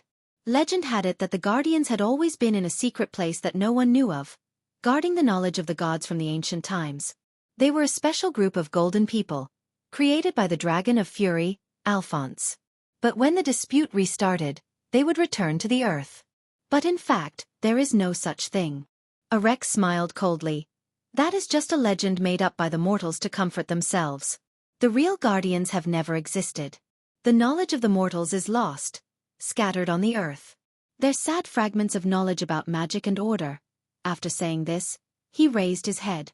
Above the towering ice stairs, there was a huge stone door. There were no decorations on the stone door, and it looked like an ancient fortress. Arek stood at the bottom of the stairs for a moment, then slowly went up with his entourage. The icy wind whistled, and the entrance of the holy cathedral of the Hibernator stood in front of them. It seems that the dragon has been confused by us. Devad could not help but say a witty remark. Arek glanced at him, and he felt a chill in his heart. In order to fight against the twilight, the gods created the dragons to manage the world on their behalf. The platinum dragon Bahamut, the war dragon Tiamat, the raging dragon Alphonse, the knowledge dragon Crystal, the elemental dragon Blazing, the calamity dragon Azure. The dragons also created the first generation of warriors. The people of blood and fire, the golden generation. Legend has it that the golden generation each had their own duties. The dragons mastered the law, the Myrnas mastered power, the witches mastered magic, and the creations of the knowledge dragon and the raging dragon never appeared on the earth. This is the origin of this legend. But in fact, this is just an agreement left by the raging dragon Alphonse, Odin, and the Azure Knight. Odin! Devard was slightly startled. Sir, you mean the darkness dragon, what did they agree on? Arek nodded. That's our biggest enemy. The funny thing is that those mortals gave him a nondescript name. Odin was never a dragon, and he doesn't need to exist as a dragon. No one knows what they agreed on, but one thing is for sure, it has something to do with the silver generation that appeared later. Odin has always been waiting for an opportunity, especially since the Ring of the World split. There are voices within the gods who doubt that the creation of the Golden Folk was a mistake. After that, the subsequent legend was released by the Buga people, but its authenticity is doubtful. This statement is likely just an excuse made up by the Buga wizards to maintain the legitimacy of the sacred covenant. After Erek said this, he suddenly fell silent. What really remains in this glacier isn't the guardian race at all. It's very likely that it's just a remnant will of Milos. The will of a god? Erek raised his head and saw the heavy stone door slowly opening in front of him, but the gray color in his eyes remained unchanged. He smiled with some disdain. Don't worry, it's just a trick. There's nothing to fear from a god who has lost his throne in the sky. The will of Milos is here, which means that the legend is true, and we will soon have the honor of witnessing it all. He turned his head, his face full of twisted fanaticism. The Twilight Dragon may never have been defeated. Brando suddenly heard a rustling sound coming from the darkness. The sound came from far to near, like something crawling on the ground. He became alert, grabbed the hilt of the Halrangaya beside him, and narrowed his eyes to look in that direction in the darkness. After only a short while, he saw the outline of a person over there. Brando was slightly startled because he saw the huntress. What is she doing at this time? A thought flashed through his mind, wondering if this girl was a spy left behind by Erek, but then he shook his head. There seemed to be no point for Erek to leave this spy behind. Just as he was in a daze, Peya had come to his side. The huntress didn't seem to realize that Brando had woken up. She quietly came to the Count's side and exhaled softly as if she was nervous, and then dared to look at Brando cautiously. But it was this glance that made her freeze there. She saw Brando's bright eyes in the darkness, looking at her in confusion. Ah! Peya almost shivered in fright and froze in place for a moment. Peya? What are you doing? Brando asked calmly. He had reason to be calm because the huntress posed no threat to him. The huntress had a complicated look in her eyes. She bit her lower lip, and it was difficult to see her face in the darkness, but there was a wild and determined look in her dark eyes. She suddenly lowered her head and looked at Brando with her dark eyes, and then moved closer to Brando with some fear. Her whole body snuggled down and she gently rested her head on his neck. Brando was stunned for a moment. He felt Peya's body trembling slightly in his arms and his heart pounding. But he didn't understand what she meant by this action. What are you doing, Peya? Brando was completely shocked by the huntress's actions and completely lost his previous calmness. He hurriedly pressed her shoulders and pushed her away a little, staring carefully into her eyes. He thought that the huntress was possessed. After all, there were often some ghosts in the dark underground that could control people's hearts. But the huntress's eyes were very clear, and there was just a hint of embarrassment and shyness in her eyes as she looked at him. Brando suddenly understood something. He put her back a little and then sat up. Peya, do you want to beg me to save your brother? The huntress grabbed her collar with one hand, and the eyelashes of her sincere eyes under her thick black hair drooped down. She trembled slightly and said hoarsely, My lord, I dreamed of Yaruta. A nightmare? Peya nodded in fear. I dreamed that he was unconscious, in an ice cave, with a lot of corpses around him. She looked up, her eyes full of fear. Brando breathed a sigh of relief and comforted her. It was just a dream, Peya. Erek didn't kill your brother, you saw it. No, the huntress shook her head vigorously. I saw it, he's not far from here. I also heard that voice. He told us to hurry and save him. My lord, But Brando was slightly startled. He suddenly remembered his dream and could not help but frown. You heard that voice too? He saw the huntress looking at him puzzledly and explained, The voice in your dream, what kind of voice was it? I don't know, the huntress shook her head vigorously. It was like in my heart, it made me feel very warm and made me want to believe in him. Brando had confirmed by this time that it was the same voice that appeared in his dream, and he frowned, feeling that the situation was a little unusual. Obviously, there was something under the glacier that wanted him to know something, or take him somewhere, and its power might not be as strong as imagined, so it had to resort to such means. It was not that he had never encountered such a thing in the game, it was just that he did not feel the same way in the real world. He thought for a moment and asked, Peya, your dream, do you remember that place? I remember, it was in a deep valley, not far from here. The huntress hurriedly replied. She looked up at him pitifully and hopefully. I see, go and get the others up. Brando nodded. He took out his pocket watch and looked at the time. Although it was not yet dawn, it was a matter of life and death. not to mention why Yoruta would appear here, which made him very curious. Brando already had some guesses in his heart. Peiya's dark eyes seemed to be lit up for a moment, and she looked up gratefully, but then she felt that something was wrong. The huntress lowered her head humbly again and knelt in front of Brando, holding Brando's right hand in both hands and kissing his fingers. This kiss had nothing to do with the feelings between a man and a woman, but the servant's humble gratitude to the master. The huntress looked up at him cautiously and asked, "Sir Knight, is your manor still short of a hunter?" My father was once the most outstanding hunter in this area, and I learned from my father to be a good hunter since I was a child, and I believe that I am not inferior to even the most seasoned hunters. Peiya." Brando was a little embarrassed. "I didn't help you because of that." No. I will definitely satisfy you, as long as you say the word. Peiya is willing to do anything for you." The huntress knelt down before him and pleaded in a low voice. It had to be said that the huntress had the capital to say such words. Except for her rough skin and dirty long black hair, her beauty was not inferior to any woman Brando had seen in any region. What's more, Peiya had a wild beauty, which seemed to be hidden in her powerful figure, ready to burst out with her movements at any time, full of tension. For such a stubborn woman to say such pleading words, Brando saw the huntress kneeling beside him, and although he felt very awkward, it was not impossible to say that he was not moved at all. He took a deep breath and managed to calm himself down. He shook his head and said, "Peiya, you are our guide. I said that I would save your brother if I had the chance. This is my promise. Don't let me make a mistake, okay?" The huntress was slightly startled. She stepped back a little in confusion, but looked at Brando in a daze, as if she did not understand why Brando would say that. It was difficult for Brando to explain to her how he was different from other nobles, so he could only smile at her awkwardly. This smile was different from the one Peiya had seen on any other nobles. It was either contemptuous or greedy, and was unsettling. "Go," Brando replied.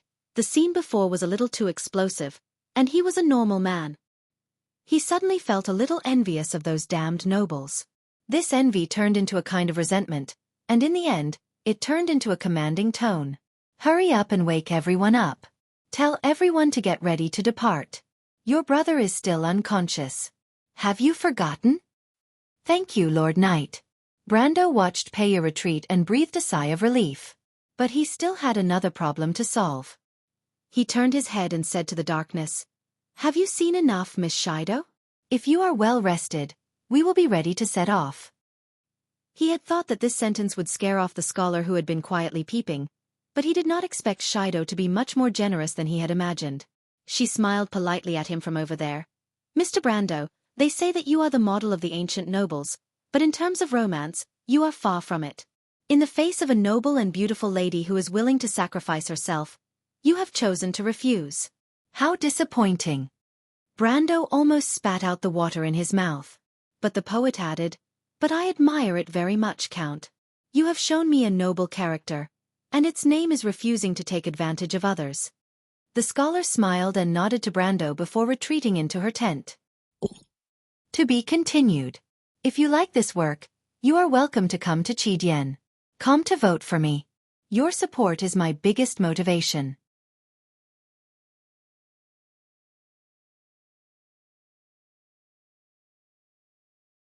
Chapter 777. Just as Brando and his party began to move, on the other side, Freya was struggling to move forward in the silver-gray forest. They had been with Brun's men for a day and a half, but this did not change their situation at all. There were more and more pale suns in the forest, and in order to deal with these terrible beasts, they had to flee northwest along the forest. In the early hours of the morning, they hastily ate some hard-to-swallow dry food, and the scout cavalry found traces of white wolves on the outskirts of the forest, and the team had to set off again. Marquis Yoakum and the monster seemed to have great interest in them, and had been chasing after them. But the most terrible thing was still the monster. Freya checked Aaliyah and another knight on the stretcher, who were feverish, and the wound on Aaliyah's neck had begun to turn black. The icicles fired by the white wolves seemed to carry some kind of curse that could slow down the healing time of the wound and accelerate the decay. Freya herself had many such wounds, and she was well aware of it, but she did not show the constant pain on her face. The other knight, on the other hand, seemed to be completely dehydrated. He had just blocked the silver monster, and it was as if all his flesh and blood had been sucked out of his body. Freya saw with her own eyes that the humanoid silver monster was besieged by 7 or 8 gold-ranked cruise knights. It was wounded all over, but it suddenly pounced on one of them, and after draining the man's flesh and blood, the wounds all over its body healed as if nothing had happened. She had never heard of such a terrible ability. Not even vampires. At that time, almost all the knights in that battle were left there, and only the one in front of her managed to escape. Later, in order to block the monster, the whole team left behind more than a dozen knights, and even the female knight named Rogi died in that battle. She could not help but glance at little Pero, and she only later learned that the female knight was his fiancée. The wind has stopped. Little Pero's face was almost expressionless, but he looked at the canopy that gradually stopped shaking and said this. This was almost the only good news in the past few hours. However, the bad news was that when there was no wind or snow, the distance in the forest would be further and the smell would linger for a longer time. But where exactly should we go? It's already impossible for us to meet up with the Count and the Legion commander. The other party clearly doesn't intend to give way to us. Brund stared at the crude map drawn last night on the ground and said. In just 2 days, his cheeks had lost weight and deep dark circles had appeared under his eyes. Continue heading north, Maynard replied. They don't want us to meet up with them, so we'll do as they wish. The others nodded. Joachim should be hoping to weaken the forces around Veronica and Brando, but everyone present at the moment knew how strong the forces around Brando were. In fact, they were not lacking at all. It seemed that the main force of the Folded Sword Knight Regiment was here, but the other side was stronger. Freya, Brund, Maynard, and little Pero were very clear in their hearts. Brando asked Brund to lead all the Folded Sword Knight Regiment away, not necessarily to numb the other party. In that case, it seemed that they could beat them at their own game. Marquis Joachim is fine, but that monster seems to have gone crazy. I don't know what it's trying to do. Brund glanced at Aaliyah who was lying on the stretcher and could not help but say with some annoyance. But everyone present turned their eyes to Freya, and Freya herself frowned. Brund did not know, but the people who were with her first knew in their hearts that the silver monster was obviously coming for their commander. It was just that no one knew what the so-called bloodline of the goddess of war was. Senior Maynard, do you know something? Freya turned her head and whispered to the female knight beside her. Maynard shook her head. I've never heard of the legend of the goddess of war, but I only know that this bloodline does seem to have something to do with you. Brando should have mentioned it to you, but like him, I don't know why that monster knows all this. I don't know what it has to do with you. This was not the first time Maynard had answered like this, and Freya could not help but sigh anxiously. She opened her backpack and glanced at the slate lying quietly inside. Brando once said that this slate would answer her questions, but so far she had found nothing. Maynard saw that Freya was lost in thought, and she turned to the others and said, It's almost dawn, and since the movements of those white beasts have been found on the periphery, it means that they will soon appear in this area. We'll continue to circle northwest along the forest and buy time for our lord and your lord commander. Does anyone have any other opinions? The others did not speak. In the previous 2 days of battle, Maynard had shown extraordinary command, and although it was not enough to make these proud young people admire her, she had at least won their recognition. I have a question, only little Pero thought for a moment and replied, What if the silver monster comes after us again? This question made the atmosphere in the camp drop to freezing point. Everyone still remembered the battle last night with lingering fear. Nearly 1/5 of the knights of the Folded Sword Knight Regiment had died, just to block that terrible monster. Maynard also seemed a little hesitant. Sometimes plans were very pale in the face of absolute strength. The silver monster was at least above the elemental activation level, and it was not something that they, as gold ranks, could stop. Let's take it one step at a time. She could only answer so. But it was at this moment that there was a sudden commotion outside the camp. Stag! Stag! Everyone was screaming. What's going on? The young knight present stood up at the same time, with one hand on his sword and looked out. They saw Freya stand up as if she had been electrocuted. The future Valkyrie looked up and saw a blue stag standing proudly in the forest not far from the camp.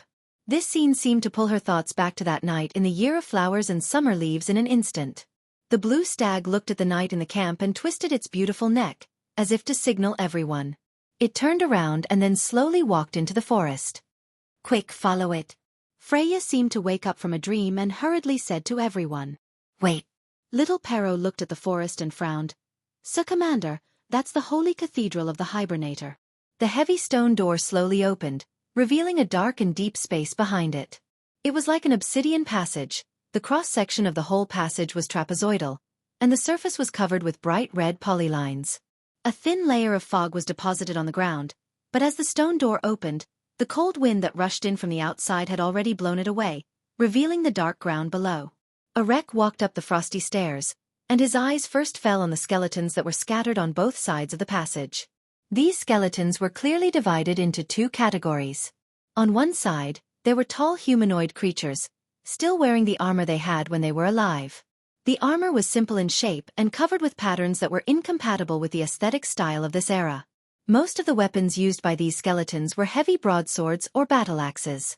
These dusty weapons still had remnants of the aura from the previous era, heavy and vigorous, as if each of them was a divine weapon, but the magic on them had long since fallen apart with the passing of their owners. However, there were still some weapons that were luckily preserved. Arek passed by these corpses and casually picked up a sword. He injected a little bit of magic power and chanted a strange word. The sword became bright and was surrounded by lightning. The Duke casually threw the sword, and it shot out like a bolt of lightning. It hit the wall on one side of the passage with a loud bang, and then bounced to the side, drawing a beautiful blue and white line. It hit the floor again, leaving behind a trail of sparks, and in the blink of an eye, it disappeared without a trace. Devard came closer to take a look, only to find that the place where the combat sword hit the wall did not even leave the slightest scratch.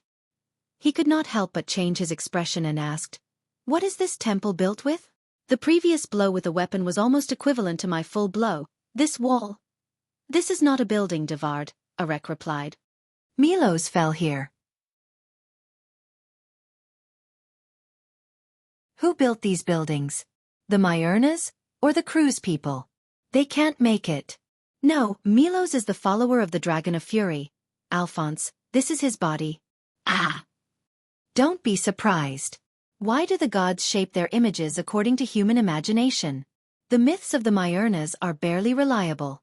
The Cruz people have never experienced those tragic ancient wars. What do they know? They dare to claim to be orthodox in front of all for one?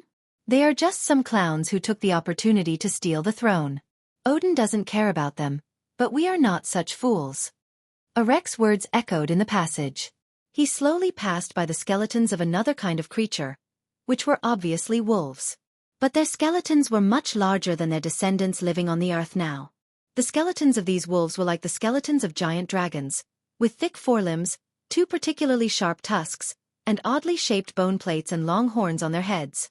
These were the so-called ancient species, the first generation of Ekis descendants.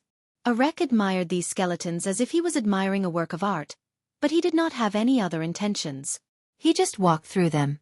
The group moved slowly along the passage, followed by the Knight of the Order of the Dead of All for One. Arek looked for a while, then turned back to the Wizards of All for One and asked, "You guys unearthed those things in the periphery?" "Yes," the wizard replied respectfully. "This is exactly the same as what is recorded in the Dark Prophecy, and also in line with some of our books.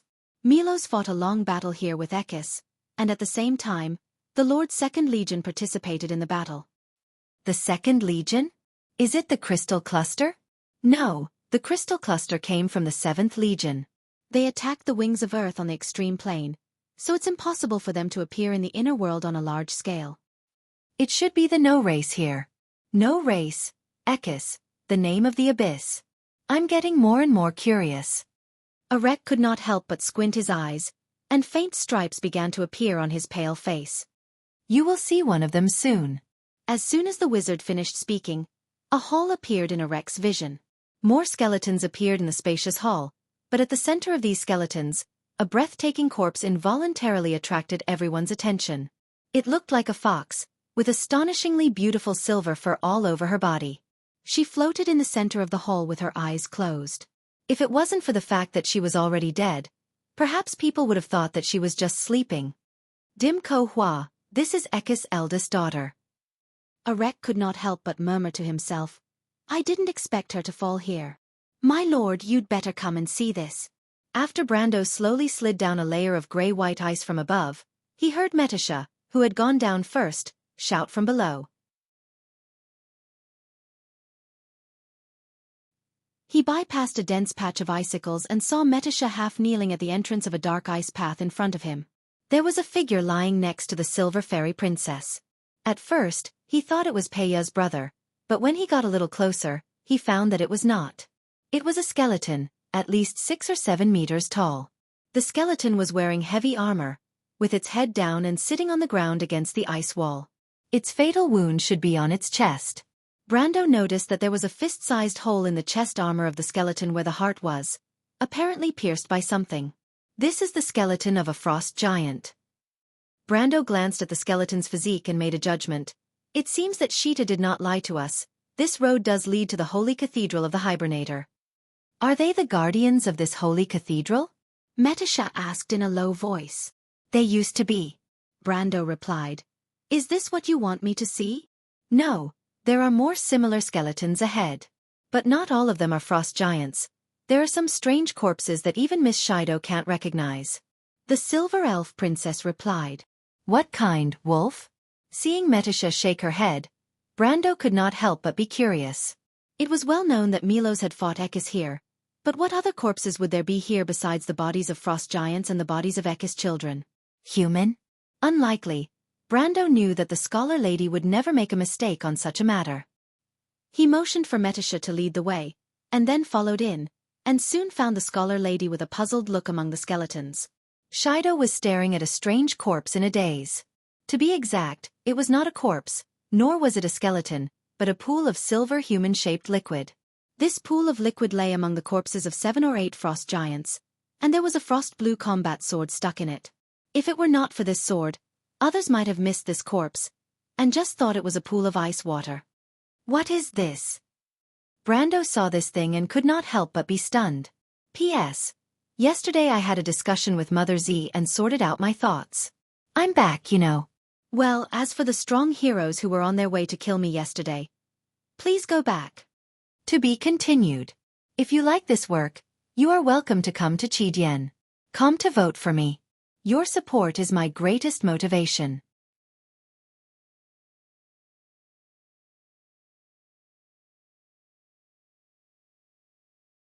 Chapter 778. The silver liquid looked like mercury in Brendel's eyes, but judging from the distribution of the frost giant's corpses and the sword that was stuck in it, he was almost certain that it was the corpse of some kind of creature, or perhaps a monster. Some kind of metal-type subspecies of sludge monster? No, the body of a sludge monster obviously can't be preserved for tens of thousands of years or even longer. Besides, I've never heard of a sludge monster among the dusk monsters. Brando shook his head subconsciously. In his long experience in the game, he had seen most of the monsters in Wound, including their state before and after death. Beasts and humanoid monsters generally left behind corpses after death. Elementals would fall apart and return to their origin, and demons would be expelled back to their original plane before death. Only freshly dead sludge monsters or water-type elementals, including their ice-type subspecies, would turn into a pool of water after death. But obviously, the situation in front of him did not make sense. Brando slid down the ice wall and came to Metisha's side. He squatted down next to the pool of silver liquid and reached out his index finger to touch it. But the moment his fingertips touched the liquid, he suddenly withdrew his hand as if he had been electrocuted. Mercury was not sticky, and it did not feel like the body fluid of a creature. It was more like an inorganic substance. But that was not what made Brando alert, but the moment he put his hand into the liquid, he felt a slight loss of power. Brando's hair stood on end. He could clearly feel that the liquid was absorbing his power, and it seemed to have a consciousness. Be careful, this thing is weird. Stay away from it. Brando immediately pulled Metisha up and reminded her vigilantly. Ah! At that moment, a scream suddenly came from the ice cave to their left. Brando turned around. It was the voice of Ms. Scholar. Shido? His face changed. Oh no, Ms. Shido said she was a little curious and took Scarlet to check the other corpses. Metisha replied anxiously. Damn it! Brando immediately heard the sound of fighting, followed by the muffled sound of a human body hitting the ice wall. He didn't know if it was Scarlet or Miss Scholar who was hit. But Brando heard 3 consecutive footsteps on the ice. The footsteps were heavy and sounded more like the footsteps of a tall male creature, not Scarlet or Shido. Brando frowned. Before Metisha could react, he turned around and pulled out his sword. As soon as the pitch-black Halrangaya was unsheathed, a silver light flashed in the direction of the ice cave, and a strange creature came into view. If Freya was here, she would have cried out in surprise, because the humanoid monster that appeared in front of Brando and Metisha was streamlined, silver-white, and oval-shaped with no eyes, nostrils, or ears on its oval head. There was only a big cracked mouth that seemed to be laughing silently all the time. The monster stopped at the entrance of the cave, looking a little surprised. It probably didn't expect that there would be other people in this direction, but it suddenly opened its mouth and waved its right hand forward. Like flowing liquid metal, it stretched out 5 or 6 meters, forming a silver blade that slashed towards Brando and Metisha. The silver blade was like a flashing belt of light, and in the blink of an eye, it was in front of Metisha. The silver fairy princess was taken aback and subconsciously tried to block with her spear. But Brando shouted, "Be careful!" He pulled her behind him, and at the same time, the Halrangaya was raised up, and the power of resonance summoned a stalagmite from under the ice, which smashed the silver blade into pieces. Brando saw with his own eyes that the silver blade in the monster's hand hit the stalagmite, and together with the hard rock, it scattered like a waterfall, scattering into countless tiny silver water droplets and gravel. But when the water droplets fell to the ground, they didn't soak into the ground, but converged on the monster like mercury, and in the blink of an eye, they merged into one, and the silver monster immediately grew a new arm. "Be careful, this thing isn't so easy to deal with." Brando protected the silver fairy princess with one hand, and only then did he have time to finish the second half of the sentence. "Don't have any contact with it, it may absorb energy to maintain its regeneration ability." Metisha had never heard of such an ecology, and couldn't help but open her mouth slightly. But when the monster heard Brando's words, it turned its head. Although it didn't have eyes, Brando unexpectedly realized that the other party was looking at him. He suddenly felt a vicious murderous intent in his heart. The silver-white humanoid creature paused for a moment, and then pounced again. Its movements were astonishingly fast, and when its body moved, it was like a silver light. Not to mention Metisha. Even Brando almost lost his target. It has at least the physical quality of an elemental rank. Brando's heart tightened. The thing was actually out of his sight, but he didn't even look at it, and swung his sword back. With an angry scream, Brando felt that his blade had pierced something. He turned his head and saw that the monster was almost split in two from its ribs to its chest, but it was still rushing forward with one claw covering the wound, and was about to rush up the ice slope on the other side. Damn it! Brando didn't expect this thing to be able to escape with such a serious injury. Fortunately, Wonde had similar monsters, and he reacted in an instant. His right foot stopped, and he raised Halrangaya with his right hand and slammed it down on the ground.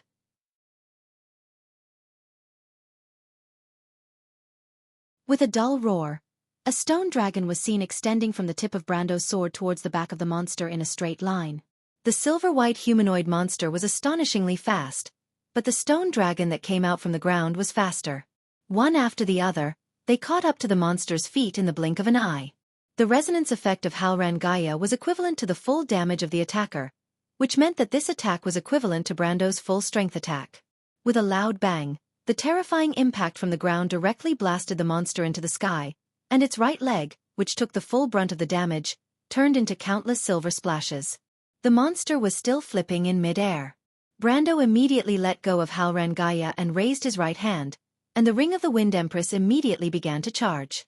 The Lord bared his teeth like a beast, raised his right hand high, and let out a low hiss from the depths of his throat.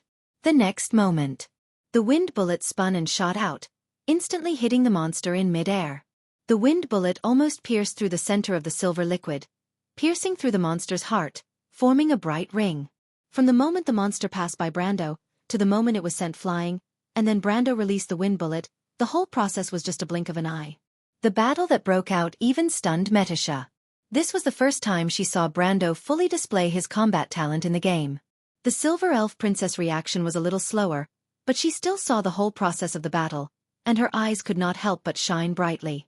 Brando was a human, and if one ignored the Earl's title, he was just a young man in his 20s. But the reaction speed he showed at this moment, in Metisha's eyes, was completely in line with the standard of an ordinary silver elf warrior.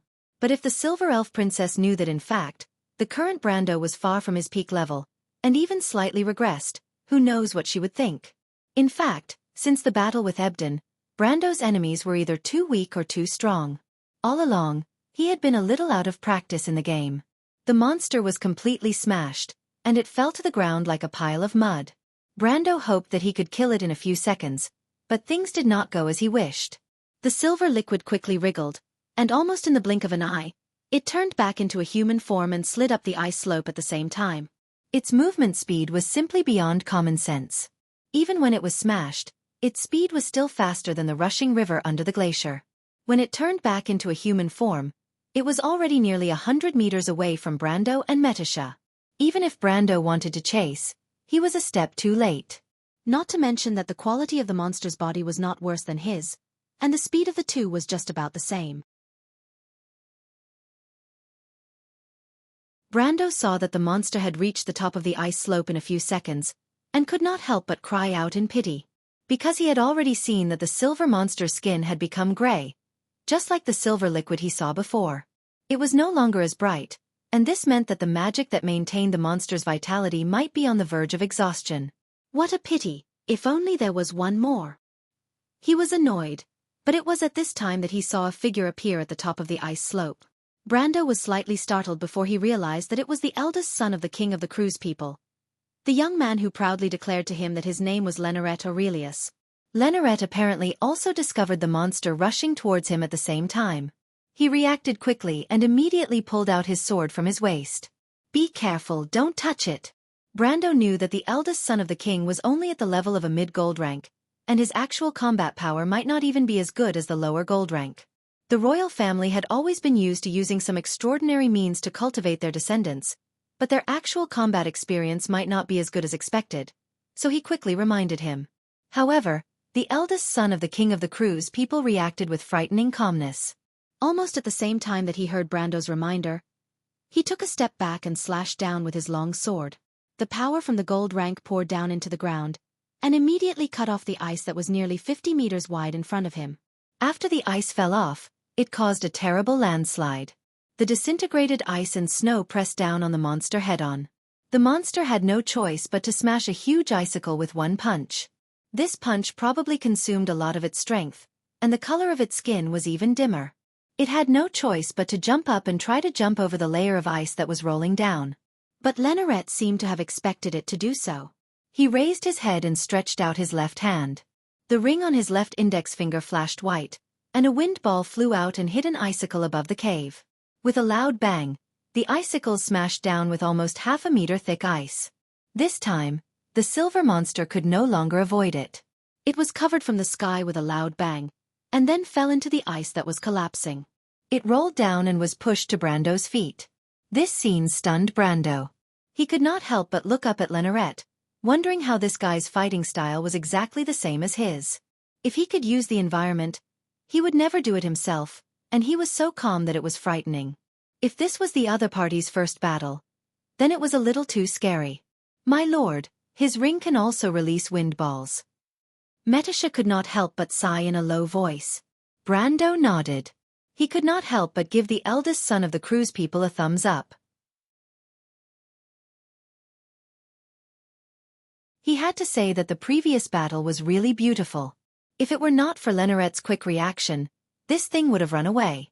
But the eldest son of the Cruise people glanced at him and did not respond to his praise. The man checked the stability of the ice slope with a straight face, then turned and walked back. Damn! Brando was so angry that he almost died. He put down his hand and turned to Metisha and sighed. "That's why I hate the Cruise people. These guys seem to have the word arrogance written on their faces. Martha above, you simply don't know how their self-esteem grows?" "In fact, the Silver Elves are similar, my lord," Metisha replied with a smile. "The Cruise people are not worth mentioning in our eyes."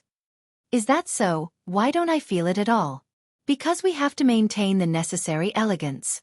You see the Silver Elves smiling and being polite to humans, but in fact, they are saying in their hearts, 'Ignorant guy, you don't know what you're talking about.'" Brando suddenly turned his head. He stared at Metisha and said, "Enough, Metisha, I understand. Don't smile at me anymore. The silver elf princess could not help but cover her mouth and giggle until she bent over. P.S. I spent time doing a small experiment today and it feels pretty good. If nothing goes wrong, it should be able to basically solve the problem of rune block. But it will probably take some time to test it out, so I'll post a chapter first. If you like this work, you are welcome to come to Qidian.com to vote for me. Your support is my biggest motivation.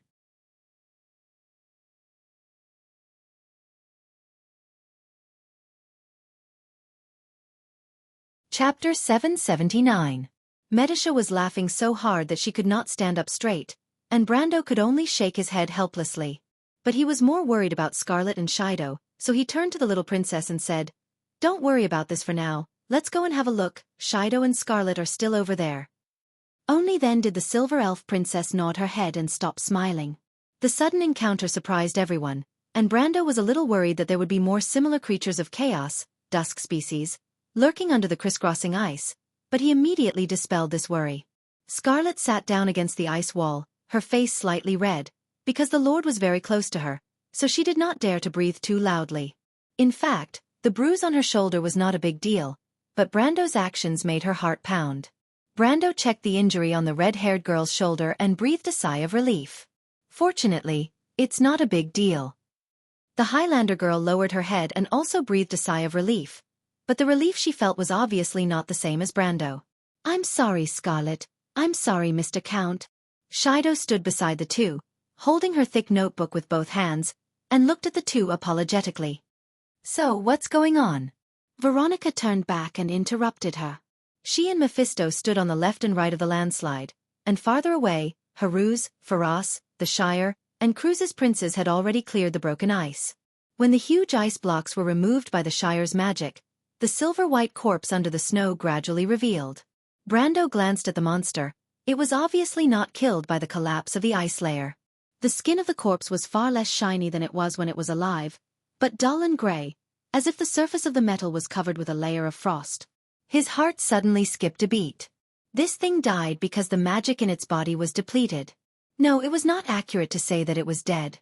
To be precise, it was just in a state of dormancy, and once new magic was extracted, this thing might come back to life again. Brendel furrowed his brows and looked back at the human-shaped silver liquid. He had never heard of such a monster in the game, not even one that was close to it. This ability was too terrifying, and it sent chills down his spine. At this moment, Faraz whistled not far away, and the lucky young man looked at the corpse and could not help but be surprised. "Haruz, Your Highness, did you notice that this thing looks a bit like the Lost Man?" "A nameless person?" Lenarette Aurelius looked at him in confusion. "Ah, I forgot, Your Highness. You should not have encountered these things when you entered the forest from the direction of Fort Valendon. In short, they're just some nightmares, but they're surprisingly similar to this monster." Philas was slightly startled, then replied in realization. Lorena nodded in agreement. "Yes, a little bit." However, she gave her fiancé a strange look. After experiencing such a scene in the dream, she really did not know how Philas could face His Highness, the eldest prince whom he had killed, so calmly. It seems that the lost man wandering in the stained frost forest has something to do with these things. Brendel replied. He was also a little surprised. The Buga books in the Amber Sword only discussed the reasons for the creation of the lost names, but bewitching them into depravity had always been an unsolved mystery. But now it seemed that the answer was close at hand. The body of the thing was melting, like ice melting under the hot summer sun, and the silver liquid flowed down, and in the blink of an eye, it gathered into a silver puddle under its body. This scene confirmed Brando's previous speculation. He looked up, as if he had finally finished thinking, and asked Shido, "Where did you encounter this thing, Miss Shido?" "I'm sorry." The scholar girl blushed a little and replied shamefully, "I didn't encounter it anywhere, and I don't know how to describe it. Seriously, it was supposed to be dead." "Dead?" Faraz turned his head and looked at the body of the monster that was turning into a pool of mercury at his feet with some surprise. He pointed to the thing and asked, "You mean this thing can be resurrected?" But Brando interrupted him and skipped the question. "How did it come back to life?" "I was a little curious, so I put a magic moonstone in it." Shido replied with a blush. "I'm sorry, It's all my fault for acting on my own and causing Scarlet to get hurt for me. As she spoke, she glanced at Scarlet gratefully. If the half-dragon girl had not reacted in time, the monster's first counterattack would have killed her. She was a scholar, not a warrior. Brando finally understood the origin of this thing. No wonder a living dusk species would jump out of a pile of corpses from tens of thousands of years ago, and no wonder this thing was so weak. It turned out that it had only absorbed the power of a magic moonstone. Although the magic moonstone was a mid-quality magic crystal, the magic it provided was only at the level of a wizard who had just entered the gold rank at his peak. He felt a little helpless. Although he didn't know how the scholar lady knew that this thing could extract magic from his body, it was still a little too reckless. In the dark forest, especially in a place like this, any careless move could cost one's life. Miss Shido, now you should understand that this is the periphery of the holy cathedral of the Hibernator. The monster you encountered before is likely to be a dusk species that invaded this world with a dusk dragon tens of thousands of years ago, and a superior chaos creature. You and I cannot guess their power, so please be careful. Brando sighed and reminded her. I'm sorry, Count, I already know. Brando glanced at her and was too embarrassed to continue reprimanding her. After all, she was a child who had participated in an adventure for the first time. One must know that when he first went on an adventure, he made a lot more stupid than this. Brando, what are these things? Veronica finally asked after listening to the conversation between the young people. I don't know. Brando shook his head. I've never heard of such creatures, but they should be dusk species. These things are a little weird. They don't seem to really die, but enter dormancy. They draw magic from the outside world and slowly regenerate. Immortality. Everyone present sucked in a breath of cold air. The undead of Madara pursued eternity. But the eternity they pursued was only the so-called temporary immortality. There was only one thing in this world that was eternal, and that was chaos. The believers of All for One were fanatically superstitious about this. They believed that believing in chaos and becoming one with the Dusk Dragon was the only way to return to immortality. The four holy cathedrals had always thought that this was just ridiculous nonsense, but now it seemed to be a ready-made example. The dusk species that were immortal. There was a pin-drop silence in the ice cave for a moment. This goes against. Veronica was a little speechless. There's no need to be superstitious. It's just a guess.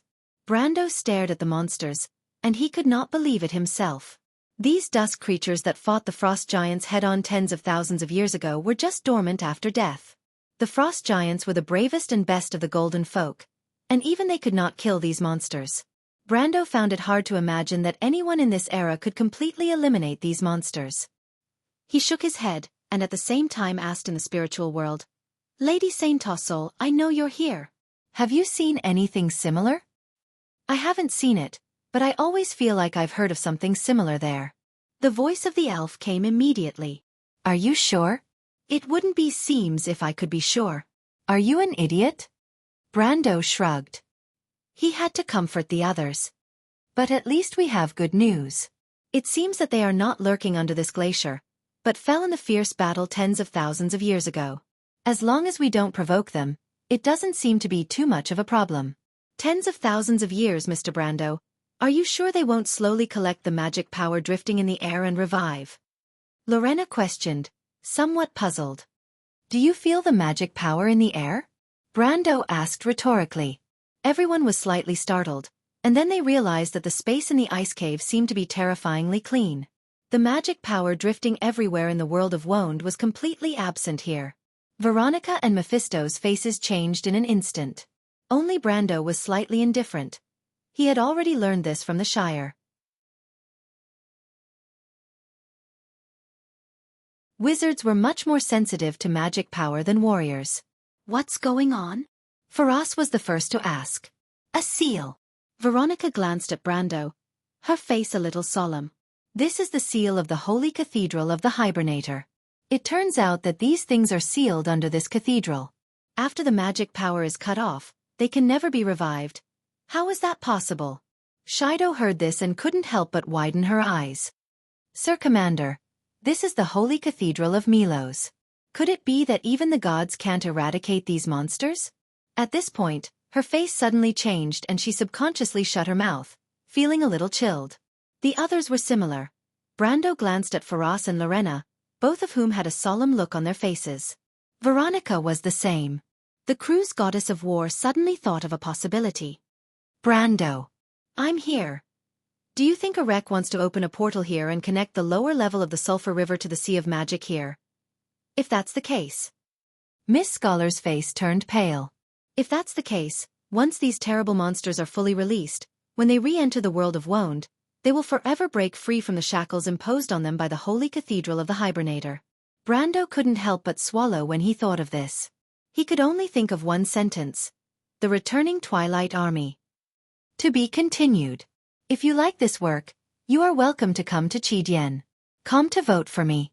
Your support is my biggest motivation.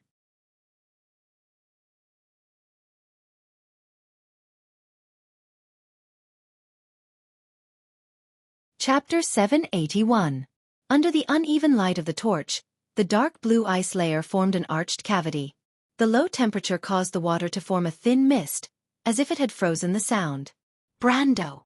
Veronica's voice carried a buzzing echo. The lady turned her head. Her emerald eyes reflected the flickering light of the torch. How long do you think it will take for Arek to reach the center of the temple? Half a day, or forever. It depends on how well Arek knows this place. Brando understood Veronica's question. He looked into the depths of the ice cavern with the light of the torch. His eyes were silent. However, Arek's cunning has been proven by the poet's ballads. He rules the highlands with an iron fist. Would such a person seek his own death? His fanatical belief in the unification of all things may cause him to do so, but it does not mean that he is stupid. I have dealt with those guys before. I know them very well. Veronica looked at him and replied. So we have half a day? That is the worst-case scenario.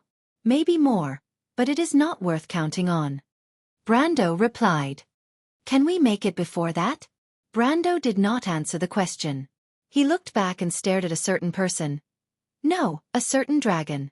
Sheeta, who was stared at by him, was unhappy. The little fatty wiped the honey from the corner of his mouth and muttered with a frown. Don't look at me like that. This road will be faster. I swear. What do you swear on? Brando asked carefully. For example, the third golden scale under Bahamut's neck? Ah, you bastard! Sheeta yelled. In the second war with the Dusk, the Midgardian serpent Jormungand bit Bahamut's neck. The third golden scale fell off and was lost as a result. It was like a warrior's scar was a badge. Perhaps out of the same mentality, the dragon saw the lost scale as a symbol of eternal courage and honor. The oaths made with this golden scale were the most sacred oaths of the dragon clan. Even for someone as cynical as Sheeta, he did not dare to disobey. Do you know what you're saying? You actually want me to make a sacred oath? Little Fatty shouted in exasperation. But what's even more unfortunate is that you work for me, but I have to make my employees swear an oath before I can believe your words. Is there any boss in the world who is more unfortunate than me? Martha watched everything that happened in the mortal world from the sky, but there was nothing more absurd than this. Sheeta, someone told me not to trust you so easily. You should know why. Brando glanced at the little female dragon before answering slowly. Sheeta opened his mouth and then replied, That's to the enemy, that's not lying. Since it's not a lie, swearing doesn't hurt anyone's honor, does it? Brando smiled faintly. Shido and Scarlet, who were standing beside him, felt that at this moment, the Earl's smile truly resembled that of a noble, a lord. Confidence, hidden cunningness. Okay, Sheeta replied dejectedly in front of everyone. I swear by the third scale of the dragon god that all of this is true. This road will definitely be the fastest shortcut. I bet we'll be ahead of that old human man, as long as we don't go the wrong way. Sheeta muttered in a low voice. You won't lead us the wrong way on purpose, will you? Brando looked at him. Enough, I know. Little Fatty almost became a little neurotic because of Brando and couldn't help but scream angrily. Brando turned to Veronica, meaning that this was the answer to the question. The lady looked at him with some reproach. In her opinion, it was a little too much to offend a dragon for such a small matter. Although this dragon was still very young and its behavior was a little strange. We must stop Arek, she replied, and this sentence made Shido and Lorena behind her nod. But Brando thought of a question. He raised his head and looked at Shido. Miss Scholar, what prompted you to use the magic moonstone to activate those liquid monsters? Shido was startled by Brando's gaze. Her slender eyebrows trembled slightly like moth feathers, but she quickly calmed down. I really just wanted to try to activate them.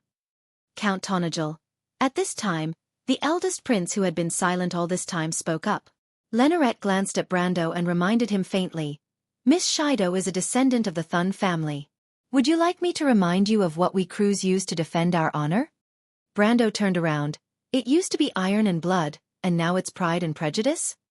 Okay, stop arguing. Shido called softly, interrupting the two. Mr. Count. Brando shook his head. I'm not suspecting you of anything, Miss Shido. My question is, why did you suddenly think of using the magic moonstone to activate them? Shido's eyes lit up slightly, and the spark of memory within her flashed away. She looked up. Yes, it's like this, I found something. Something? Some very strange discoveries you must want to see, Shido paused. I'm sorry, I was too nervous before and forgot to mention it for a moment. It's okay. As expected, Brando turned his head. He frowned, and his gaze followed the direction of the torchlight spreading along the ice wall into the darkness. He seemed to have gotten the answer he wanted. On the other side of the ice cave, the young lord's gaze swept over the skeletons half immersed in the darkness. The skeleton was a little more than 5 feet tall, and the others were no more than 6 feet tall. This was obviously not the body of a frost giant. He lowered the torch a little, and the flickering light rippled along the ice like water ripples, reflecting the full appearance of the skeletons. The first skeleton was wearing a robe, and the robe was frozen on the ground like a piece of paper.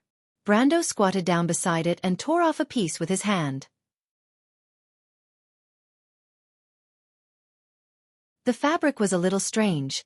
It didn't look like cotton. This is Xianxia linen. It was Shido's voice. She had obviously already examined the remains. The slanted texture is their most prominent feature. Are you familiar with it? Brando asked without looking back. No, Mr. Count, the development of the textile industry and clothing is not within the scope of my knowledge. It's just that it's very famous. Brando finished her sentence with confidence. Shido looked at the Count with some surprise. These dead are human? Veronica suddenly asked. But why would humans appear here? Lorena asked, a little puzzled. Maybe they're explorers, Filas confidently put forward his own opinion. These people are very famous in all parts of the world. The mysterious unknown lost in the ancient ruins attracts them like moths to a flame, like a deadly poison. I've read a lot of stories like this. This is not a story. Lorena bluntly shattered his fantasy. But Miss Lorena is right. It's wealth that attracts explorers. It's greed, not dreams, that makes these people fall one after another. Metish's voice replied faintly. She smiled as always. In our time, there were many explorers who were actually no different from tomb raiders. They didn't have a good reputation. It's the same now. Lorena rolled her eyes at her fiancé. Filas pursed his lips and shrugged helplessly. These people aren't explorers, are they? Veronica didn't have to participate in the young people's argument. She came to Brando's side and asked in a low voice. Doesn't the same style of armor on their bodies say it all? Brando turned back and looked at Veronica with some amusement. I don't believe you can't see that, my lady. They're soldiers, but which side? Erewhon people or Highland Knight? Neither. Neither. Do you see this? Brando picked up the scrap of cloth in his hand and shook it. Linen? Veronica frowned. The Legion commander seemed to be thinking, but a piece of linen seemed to be difficult to make any associations. It could only trap her in a maze of thoughts. Fortunately, Brando didn't intend to waste any more time. He just kept her in suspense and answered, Luenza linen is only grown north of the Silver Bay. The cloth it makes is no longer mainstream today, but it is indeed a very famous plant. He put the piece of cloth on the page that Shido was holding in both hands. Miss Shido, you answer. Luenza linen is famous because the Myernas once planted it extensively. The cloth made from it was once the main material of the clothing of the Myernas. Shido froze for a moment, but immediately answered. Myernas? Veronica raised her head in disbelief. Brendel, you're saying that these people are from the Myerna Empire? The Myurnas were originally humans. Modern humans are their descendants. Whether it's the crew's Erewhon or the mountain people, in fact, in terms of appearance and height, they are no different from the Myurnas, if they all become skeletons. Brando replied. You mean the Myurnas have been here before, and the legend that they crossed the glacier is true? Who knows? Brando's mind suddenly recalled the dream from before. The huge canyon repeatedly appeared in his mind, so clear that it seemed to be within reach. The Myurnas wearing black linen robes were dancing a strange dance on the edge of the canyon, and then a team of priests came up carrying a golden box. They were chanting something loudly, but their voices couldn't penetrate the dream. In the end, those people shouted in unison and threw the box down the canyon. Brando shook his head, dispelling the illusion from his mind. He instinctively felt that these Myurnas who died here might have some mysterious connection with everything he saw in his dream. But he didn't want to think too much about it. After a moment of silence, he turned back and asked, Shido, what else did you find on these people? I found that their armor and weapons have lost their magic. And this. The scholar walked over and took a small pouch from each corpse. Those things should be their money pouches. Shido opened the money pouches one by one and poured out the contents. There were many small diamonds, but they were dim and looked more like glass. The Myurnas use magic crystals as currency, but the magic in these crystals has long dissipated. Brando glanced at these diamonds and understood what Shido meant. He replied, No, these magic should have been absorbed, so you suspect. He raised his head and glanced at the puddles of silver liquid in the middle and west of the ice cave. Shido nodded. To be continued. If you like this work, you are welcome to come to Chidian. Come to vote for me. Your support is my biggest motivation.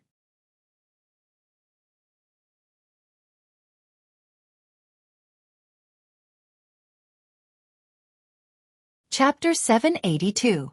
After listening to Shido's words, Brando pressed his right hand on Halrangaya's slightly smooth and cold hilt, and silently pulled out the Halrangaya that had been sheathed before.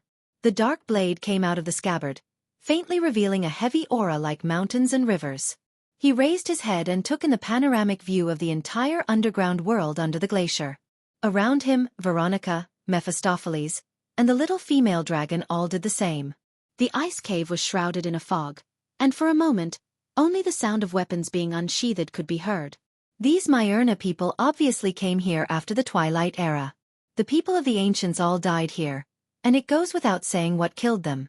The magic equipment and crystals on the corpses of the Myurnas also proved this point. Shido, before you resurrected that thing, are you sure it was in a dormant state? Brando did not look back and only mentioned it. His flat voice was not loud, and merged into the ice, absorbed and disappeared without a trace. Shido nodded behind him.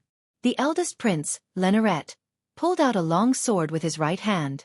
The emblem of the golden eagle on the sword's hilt reflected the light of the torch, shining brightly. There was not much expression on his somewhat dark face, and his brows were drooping, as if he was explaining a matter of course. That is to say, there may be other such monsters under this glacier. Brando turned back. Sheeta? Don't look at me. I've never encountered these things before. Sheeta's chubby face frowned. I've only walked this path once. At that time, I turned into a dragon and went under the ice, driven only by curiosity. I've seen these corpses, and they were almost all over the glacier, but I didn't encounter anything like that last time. Count, I think there's a problem here. Shido suddenly interjected. She had been thinking about something with her head down, and only now did she look up at Brando and Veronica. Brando also looked at her. Speak, he replied, and he actually had the same doubts in his heart. For whatever reason, the Myurnas must have had a fierce battle with those monsters here, but the final result was like this. The answer he saw in front of him may not be really correct. There was another crucial problem. He looked at the girl from St. Eberson's Academy, which represented the highest academic level in the Kurlutz Empire, and wanted to get the answer from her mouth. Although this scholar lady was somewhat unworldly, in her field of expertise, at least based on her previous performance, it was impressive. Her wisdom did not need to be described too much by others. I disagree with your highness. If there are other such monsters here, then I have some doubts. Why didn't they resurrect their own kind? Why did they wait for a wreck to do it? I've checked the corpses in advance.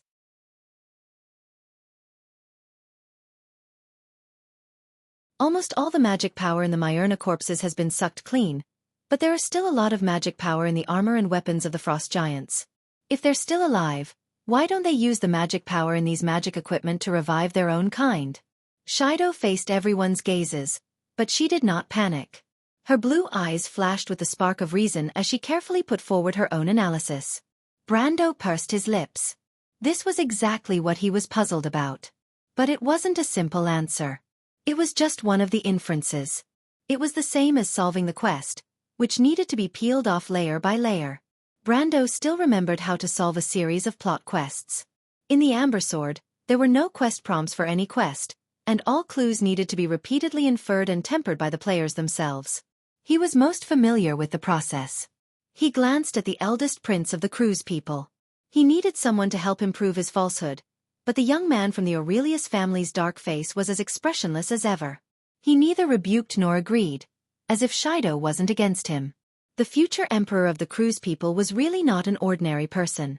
Brando thought to himself, but at this moment, someone finally spoke. It was Lorena who raised the question. It's not that they can't absorb the magic on the weapons and armor of the frost giants. I mean, these are the existences of the Twilight Age. The frost giants are their mortal enemies. Maybe there's some way to restrain them? Impossible, Sister Lorena. Shido shook her head. She suddenly smiled and looked at Brando.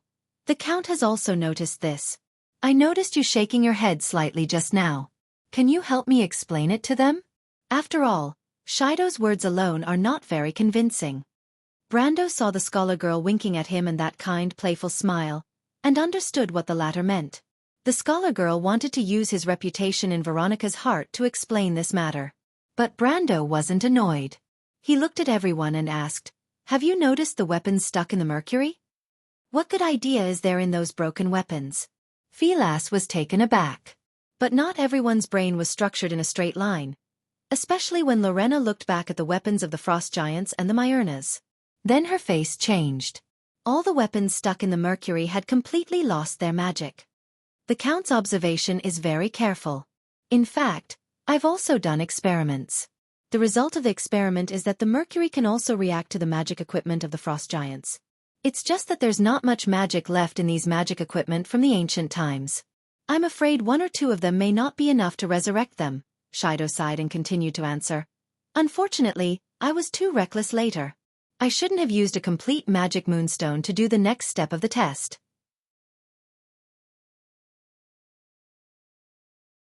Otherwise, we wouldn't have encountered those troubles later. If we hadn't encountered those troubles, we might not have been on high alert now, Brando replied. Let's put this matter aside for now. What do you think after hearing this? Veronica had been listening until now.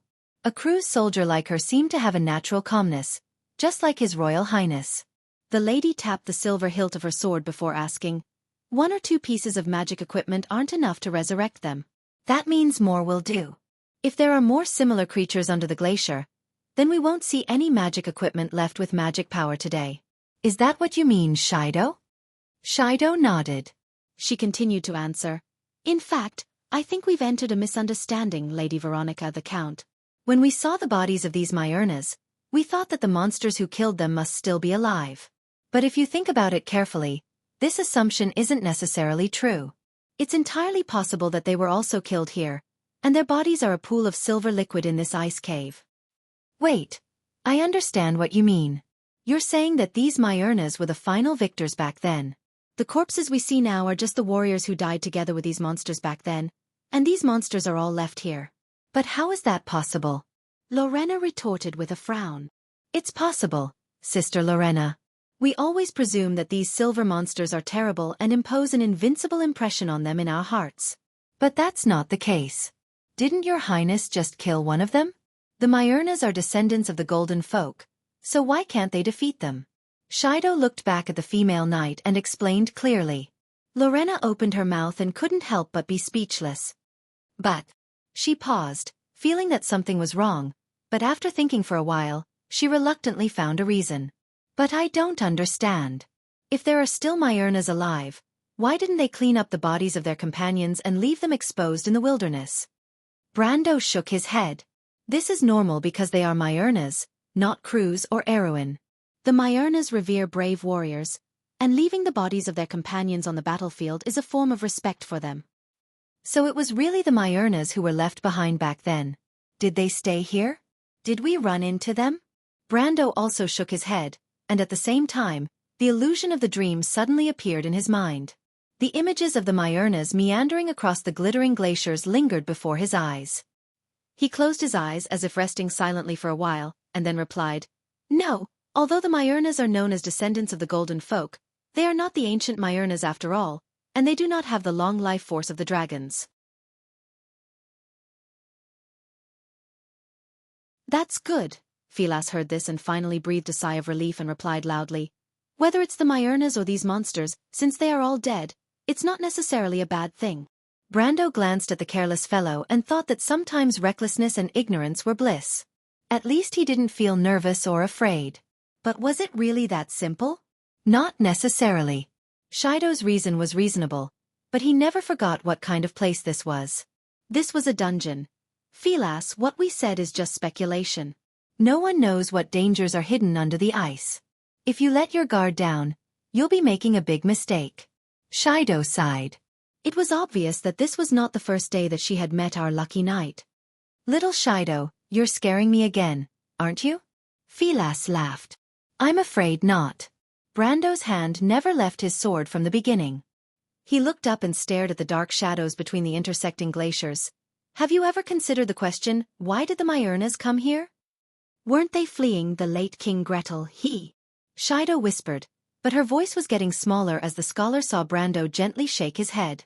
Brando did not answer this time, but in his mind, the scene of the Myurnas throwing the golden box into the rift was replaying over and over again, like a clip from an old movie, The Dancing Myurnas Witch Doctor. The sacrificer. The golden cabinet. The rift. The bottomless abyss. He pursed his lips and an inexplicable aura emanated from his back. Everyone around seemed to be afraid to speak again. Only Veronica whispered, "Brando, which direction should we go next?" "Go, call Peya and ask her where her brother is." Brando answered without looking back. To be continued. If you like this work, you are welcome to come to Chidien. Come to vote for me. Your support is my biggest motivation.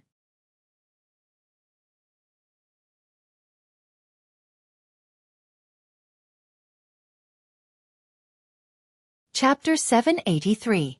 Brando, do you feel it?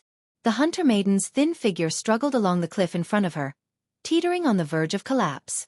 She had said that in her dream, she saw her brother passing through a sharp, knife-like ice wall. The cold wind was bitterly cold, and the surrounding environment was like a labyrinth hall made of hundreds of ice prisms. The crowd passed through the ice tunnel filled with ancient corpses, and this was the scene that appeared in front of them. The underground glacier seemed to have been cut off abruptly, and the entire section appeared in front of them. The section extended from the bottom of the earth to the surface nearly 1,000 feet above, forming a precipitous abyss. Standing on the edge of the ice section, looking up was the gray, cold, howling sky, and looking down was the bottomless abyss. The north wind, wrapped in disordered magic, whistled past hundreds of feet away, and the vast expanse of whiteness resembled tens of thousands of ghosts. It was like the winter cult that drove the goddess of the north wind, Jupiter, in mythology, or an ice-blue stream, like the waves of a river, surging endlessly. This scene was just as Peya had described before, and when everyone came here, they couldn't help but be stunned.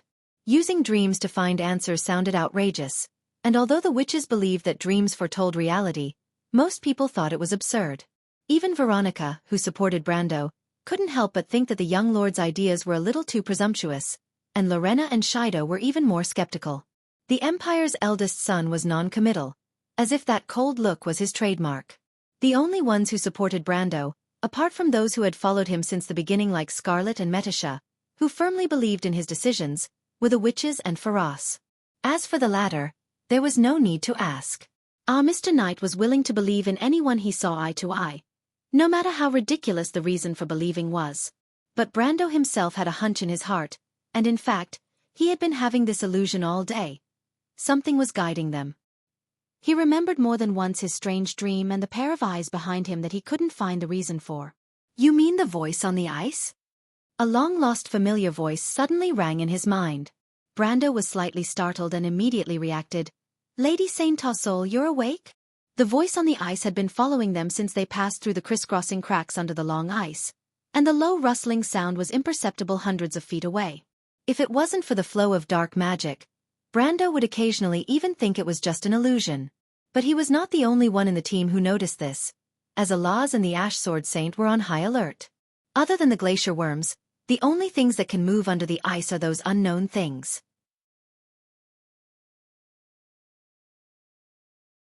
But the glacier worms rarely travel between the faults, and I'm very clear about this. I'm not talking about that. A part of the blood in your body is becoming restless. Haven't you noticed that, little guy? Sonorso's voice was a little lazy, but it soon became serious. She said in her unique serious and slightly mocking tone, "You're not in a good state of mind right now. Do you expect me to be able to sleep in such a situation?" "Not mental state? What do you mean?" Brando was a little puzzled. Since entering the Black Forest, the Elf Queen had very little time to talk with him, and only occasionally discussed with him about the War of the Holy Saints. Most of the time, she urged him to learn swordsmanship and the lost knowledge of the Mist Elves. Today she suddenly woke up, and she must have noticed something special. "Confusion, you were affected by the dream. Something here is calling you, and it is trying to affect your mind." Saint Tossol replied seriously. Brando remembered the golden box as if he was pricked by a needle. He calmed himself down first and then asked, "Lady Saint Tossol, did you notice something?" "I think it's that thing. I don't know if you're lucky or unlucky." The Elf Queen sighed. Brando was slightly startled. "Back then, we drove a group of Myurnas to the south and chased them from the plains north of Erewhon to the south, which was still covered by the Black Forest at that time. After the Dark Dragon was sealed, they stole one of the seals from Yasu and wanted to enter the loop of trade winds to gather the other seal. We and the Silver Elves chased them until here. We thought that they escaped from Buchi to Madara and formed the descendants of the Myurnas there today. But we didn't expect them to split into two. One went through the stained frost forest and went to the east." "Wait!" Brando was shocked. He suddenly stopped the words of the great sage of the Mist Elves and asked, "You said that they stole one of the seals from Yasu and wanted to enter the loop of trade winds to gather the other seal. You're not talking about the gray gem, are you? Other than that, what else?" Saint Tossol's voice became a little angry. It seemed that the chase didn't go very well. Brendel understood something in an instant. The golden box that the Myurna people threw down the Great Rift Valley once again appeared in his mind. He raised his head and glanced at the cliff that was as smooth as a mirror, his expression a little strange. "Do you understand?" "I understand, but I don't understand why they didn't take the seal with them and brought it on the ship. Why did they leave it here?" Brando asked in his mind. He was faintly looking forward to it. If the first seal of the Dark Dragon had brought him endless benefits, then the frenzied power brought by the Fool's talent was now one of his greatest trump cards, not to mention the loyalty of the witches. Although Saint Tossol's words didn't sound that happy, Brando could understand her feelings. No matter what she said, this elven sage was probably still worried that the Dark Dragon would resurrect again. It wasn't that Brando didn't have such worries, but he saw this power more as a kind of data in the game. It was really difficult to feel any sense of danger when it was written in black and white on the character panel. At least until now, for Brando, as long as it was related to the game, there was almost nothing that he didn't expect. Therefore, he had reason to believe that this strange character panel wouldn't cheat him on this issue. Unless this damned system was created by the Dark Dragon. But this wasn't very likely because Odin was just a planeswalker. In fact, Brando had a faint premonition that the system in his body had far more authority than a planeswalker because this system could perfectly accommodate a planeswalker. As a modern person, he had never heard of a low-level system that could completely accommodate a high-level system. This was illogical. Saint Tossol glanced at him in his mind world. Brando vaguely saw the elven lady with her arms crossed. She obviously knew what Brando was thinking, but as usual, the sage didn't criticize Brando's disapproving thoughts. She just replied with a proud look, "Who knows? Maybe they can't take it away. You have to know that they have our Forest Brigade army and the Silver Elves Dragon King cavalry behind them. They have the Dark Dragon's seal on them. It's just wishful thinking for them to leave this land without anyone knowing." Brando was skeptical about the elven lady's words. If the Mist Elves and Silver Elves were really that powerful, The Myrnas might not be able to pass through the Lion Pass on the border between Erewhon and Cruz. Of course, the kingdom of Erewhon didn't exist at that time, but the Lion Pass had been built since the first battle. But he wisely didn't dwell on this issue. It was impolite to rashly offend an elf lady, but it was unwise to offend an old lady with outstanding strength. He decisively skipped this issue and asked, "Sage, you mean that the gray gem isn't far from us? Can we find a way to get it back? Do you really want to get it back?" Saint Tossol glanced at him again. "Of course, I need strength now, Saint Tossol. You understand. I will deal with it carefully, please rest assured." Brando replied. The elf lady suddenly laughed. "What are you worried about, little guy? I didn't say that you can't get it back. Rather than letting you absorb the seal, it's better than letting it fall into the hands of those with ulterior motives.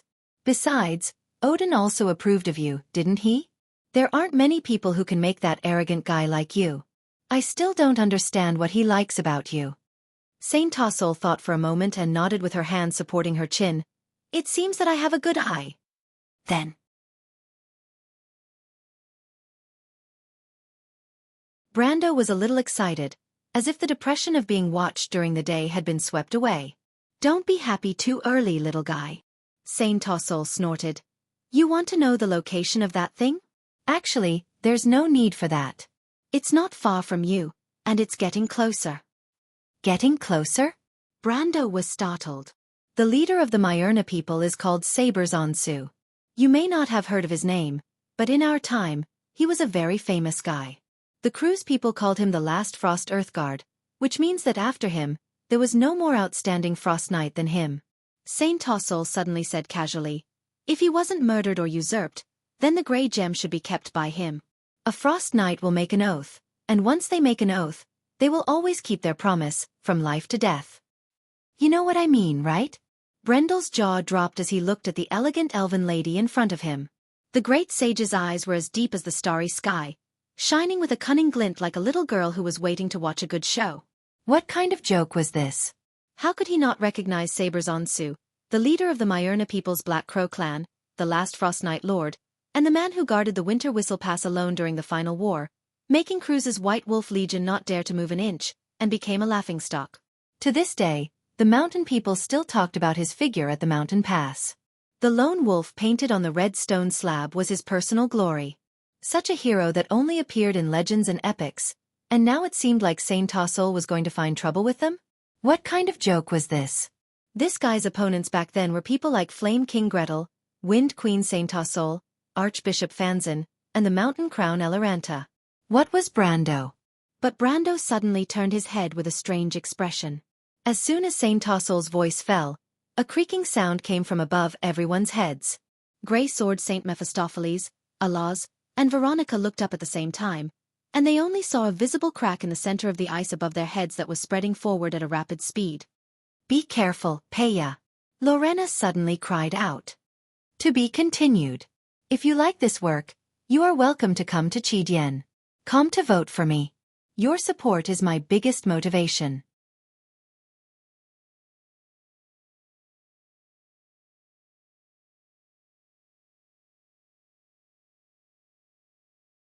Chapter 784. Less than a minute before Lorena spoke, the hunter maiden rushed forward as if she had lost her soul. Her thin body stumbled through the biting cold wind, as if she would fall off the cliff at any time like a kite with a broken string. If Metisha had not been instructed by Brando in advance to follow the young lady, something like this might have happened. But Peya could not care less about this. She finally found her brother's figure under the ice wall in front of her. The place was exactly the same as what she saw in her dream.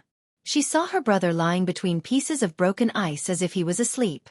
The hunter maiden let out a beast-like growl from the depths of her throat. The emotions that she had suppressed for days finally broke out at this moment. She rushed forward like a madwoman.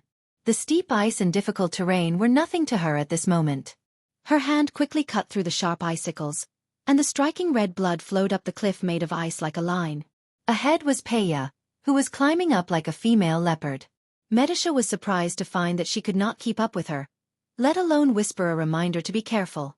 She only saw Peya leaning toward the place where her brother was lying like a madwoman. Her black hair fluttered in the wind like a blooming black rose.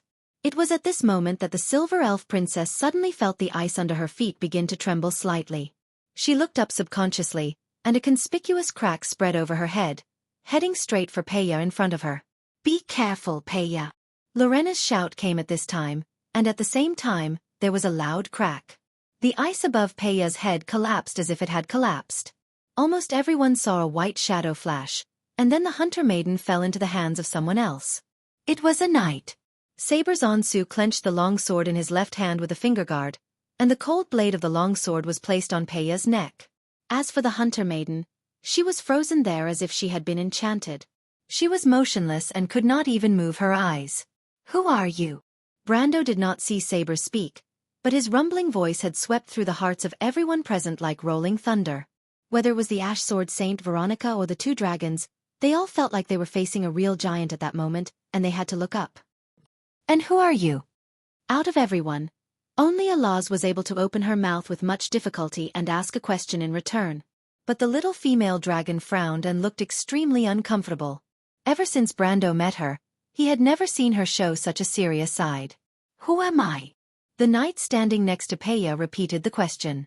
His tone seemed a little uncertain, but his voice still swept through everyone's hearts mercilessly, like a sharp thorn, piercing everyone's face until they turned pale. Sabers frowned.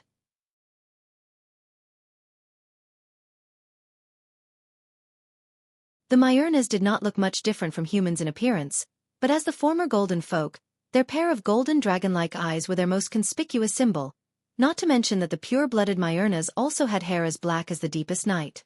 He had only been a little confused for a moment, and someone had already recognized his identity. "A Myurna!" Shido exclaimed. "No, it's a ghost." Lorena's judgment was only a step later than the scholar, but what she noticed was Saber's translucent figure shrouded in fluorescence. Sabers had long hair that draped over his shoulders. Judging from his appearance, he was at most in his 40s or 50s. His nose was high, his cheekbones were flat like the legendary Myurnas, and his lips were very thin. He looked dignified without being angry. He wore a silver-gray armor, a thick gray fur robe over the armor, and then a cloak that almost dragged to the ground. This outfit looked like a typical lord from a remote area. Fighting with monsters all year round, he looked like an outdated country bumpkin. But at this moment, no one could laugh. Everyone's eyes fell on Saber's sword. The long sword in his left hand was a one-handed sword that was almost twice as long and wide as an ordinary long sword. The long sword had a barb near the guard, and the guard was a cross-shaped guard that was rarely seen in this era. The blade was a little gray, but the color of frost flowed on it as if it was alive. The sword in his right hand was slightly shorter, but it was also the length of a long sword in this era, but it was thinner and looked like an elven rapier. The sword was made of red metal and was blood red all over. Brando recognized the origin of the sword at a glance. Demon's sword. Fingus the Soul Detainer. There were not many swords in the world of Wone that could be called holy swords, but there were not many that could be called demon swords. Even the sword of damnation that Brando had just obtained was far from this level. But Fingus the Soul Detainer was definitely one of them. This sword was made by the most famous forging master under Odin, the Fire Dwarf Gur. This guy was also one of the 7 main generals of the Wings of Earth Legion, and was also the most troublesome enemy of Saint Tossol, the Wind Empress, and Elaranta. Legend had it that Gegger was the last person with half the bloodline of the divine people after the beginning of the First Era. In other words, he was a true demigod. He had a son when he was alive, but he died in the war. He picked up his son's heart from the battlefield and forged this demonic sword. The soul of Fingus the Soul Detainer was his own son, the descendant of a demigod. There were tens of thousands of legends about this sword, and he might not be able to finish talking about it even if he spent a few days and nights talking about it. But to him, this sword had a simple attribute that was enough to suppress all the words. In fact, this sword had appeared in the Amber Sword before. The first to obtain it was the guild that made the fastest progress in exploring the stained frost forest labyrinth. As long as a player obtained it, the attributes of the weapon would most likely be known to everyone. The attributes of this sword were excellent in all aspects, and it was only a step away from being a divine artifact. But its only curse attribute was the real reason why it was called a demon sword. Soul Detainer. When the player holding the demon sword, Fingus the Soul Detainer, dies, the demon sword will be destroyed. At the same time, the player's character level and experience will return to the original state. When the player holding the demon sword and Fingus the soul detainer hits another player, the other player will lose experience equal to the damage. At the same time, when the player holding the demon sword and Fingus the soul detainer kills another player, the killed character will lose double the level and experience. When the above status occurs, the wielder will absorb half of the experience. This sword was once called the sword that surpassed the system by players. How could Brando not know? At that time, the guild leader held this sword and used his guild members to level up. At one point, he was at the top of the Amber Sword's level leaderboard for 3 months. Unfortunately, the good times didn't last long. Not long after, this person and the sword disappeared from Won's history. He didn't need to think to know what happened to the other party. But in any case, the terrifying reputation of this sword had been passed down for a long time in the Amber Sword. Even a few versions later, players still called it the first demon sword. Brando's face turned green when he saw this sword. If he was hit by this thing, he would lose a level. Against a guy with a demon sword, Fingus the soul detainer, he would become weaker and weaker while his opponent would become stronger and stronger. Brando, be careful of the sword in that guy's hand. That's Fingus the soul detainer. It will absorb your strength when it attacks and use it to strengthen the wielder's power. Although Saint Tossel was waiting to watch a good show, he still reminded him at this moment. I know, Brando replied. He already knew how terrifying Fingus was, but he was more concerned about the other sword in Saber's hand. For a swordsman like Saber's, the sword in his hand was definitely not ordinary. Although he didn't recognize the other long sword that was shaped like the ice crystal blade, he knew that it was definitely not inferior to Fingus the soul detainer. You know? How do you know? Saint Tossel was slightly startled. Fingus the soul detainer was the most notorious weapon in our era.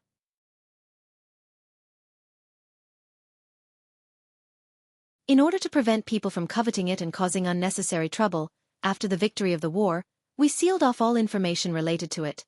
Brando was speechless for a moment and quickly changed his words. I already heard it. Tell me about his other sword. I'm not too sure about that sword, but Gretel seems to know that sword. He said that it was Xianxia, but to be honest, I've never seen sabers use that sword's power on the battlefield. Saint Tossel replied. I know. Brando groaned in his heart. He already knew the origin of the other sword. Xianxia, the legendary ultimate weapon of the Frost Earth Guard. It was not a divine weapon, but it was more powerful than one. He fully understood why sabers rarely used the sword's power on the battlefield. It was because Xianxia was a legendary divine weapon against the army. Its only flaw was that it could not distinguish between friend and foe. It was once called an AoE sword by players. This sword had only appeared on the official website of Torrential Rain. The Guardian of Frost Soil was a class that dealt additional damage and lacked AoE. This sword perfectly made up for the only shortcoming of the class. It was said that the official plan was to release this sword as the Guardian of Frost Soil's class artifact, but in the end, it was left undecided. Brendel had heard people say that it was because the sword was too buggy, so the officials had put it into the game, but it was removed in the end. Everything about the sword was actually a mystery. But this mystery was now in front of Brando. Spirit Gatherer Fingus, Xianxia. Any Frost Knight who had one of these two swords could be regarded as one of the best among the players at that time. And to be like sabers who had both swords, Brando could imagine how abnormal that would be. It was no wonder that sabers alone could scare an entire army of the Cruz Empire. Brando now felt that Cruz's people were not stupid. Xianxia was used to clear out random soldiers. It was simply a nuclear bomb-level existence. But the problem now was that the terrifying existence who wielded such a pair of divine weapons was in front of all of them. And looking at the situation now, it seemed that their relationship was not on the friendly side. In fact, the moment sabers appeared, Brando already knew the identity of the other party. A hidden boss that did not have to be killed in the dungeon. Frost Knight. Veronica's voice came. Veronica's voice was finally heard. She looked at the sword in Saber's hand and seemed to be stunned for a moment before she recognized Dudien's identity. Dear Marcia, this class has not appeared in people's sight for nearly 300 years. Who the hell is this guy? To be continued. If you like this work, you are welcome to come to Chidien.com to vote for me. Your support is my biggest motivation. You're tuning in to the Wisdom Diary YouTube channel. Don't forget to subscribe and join us on this journey to catch the most captivating stories.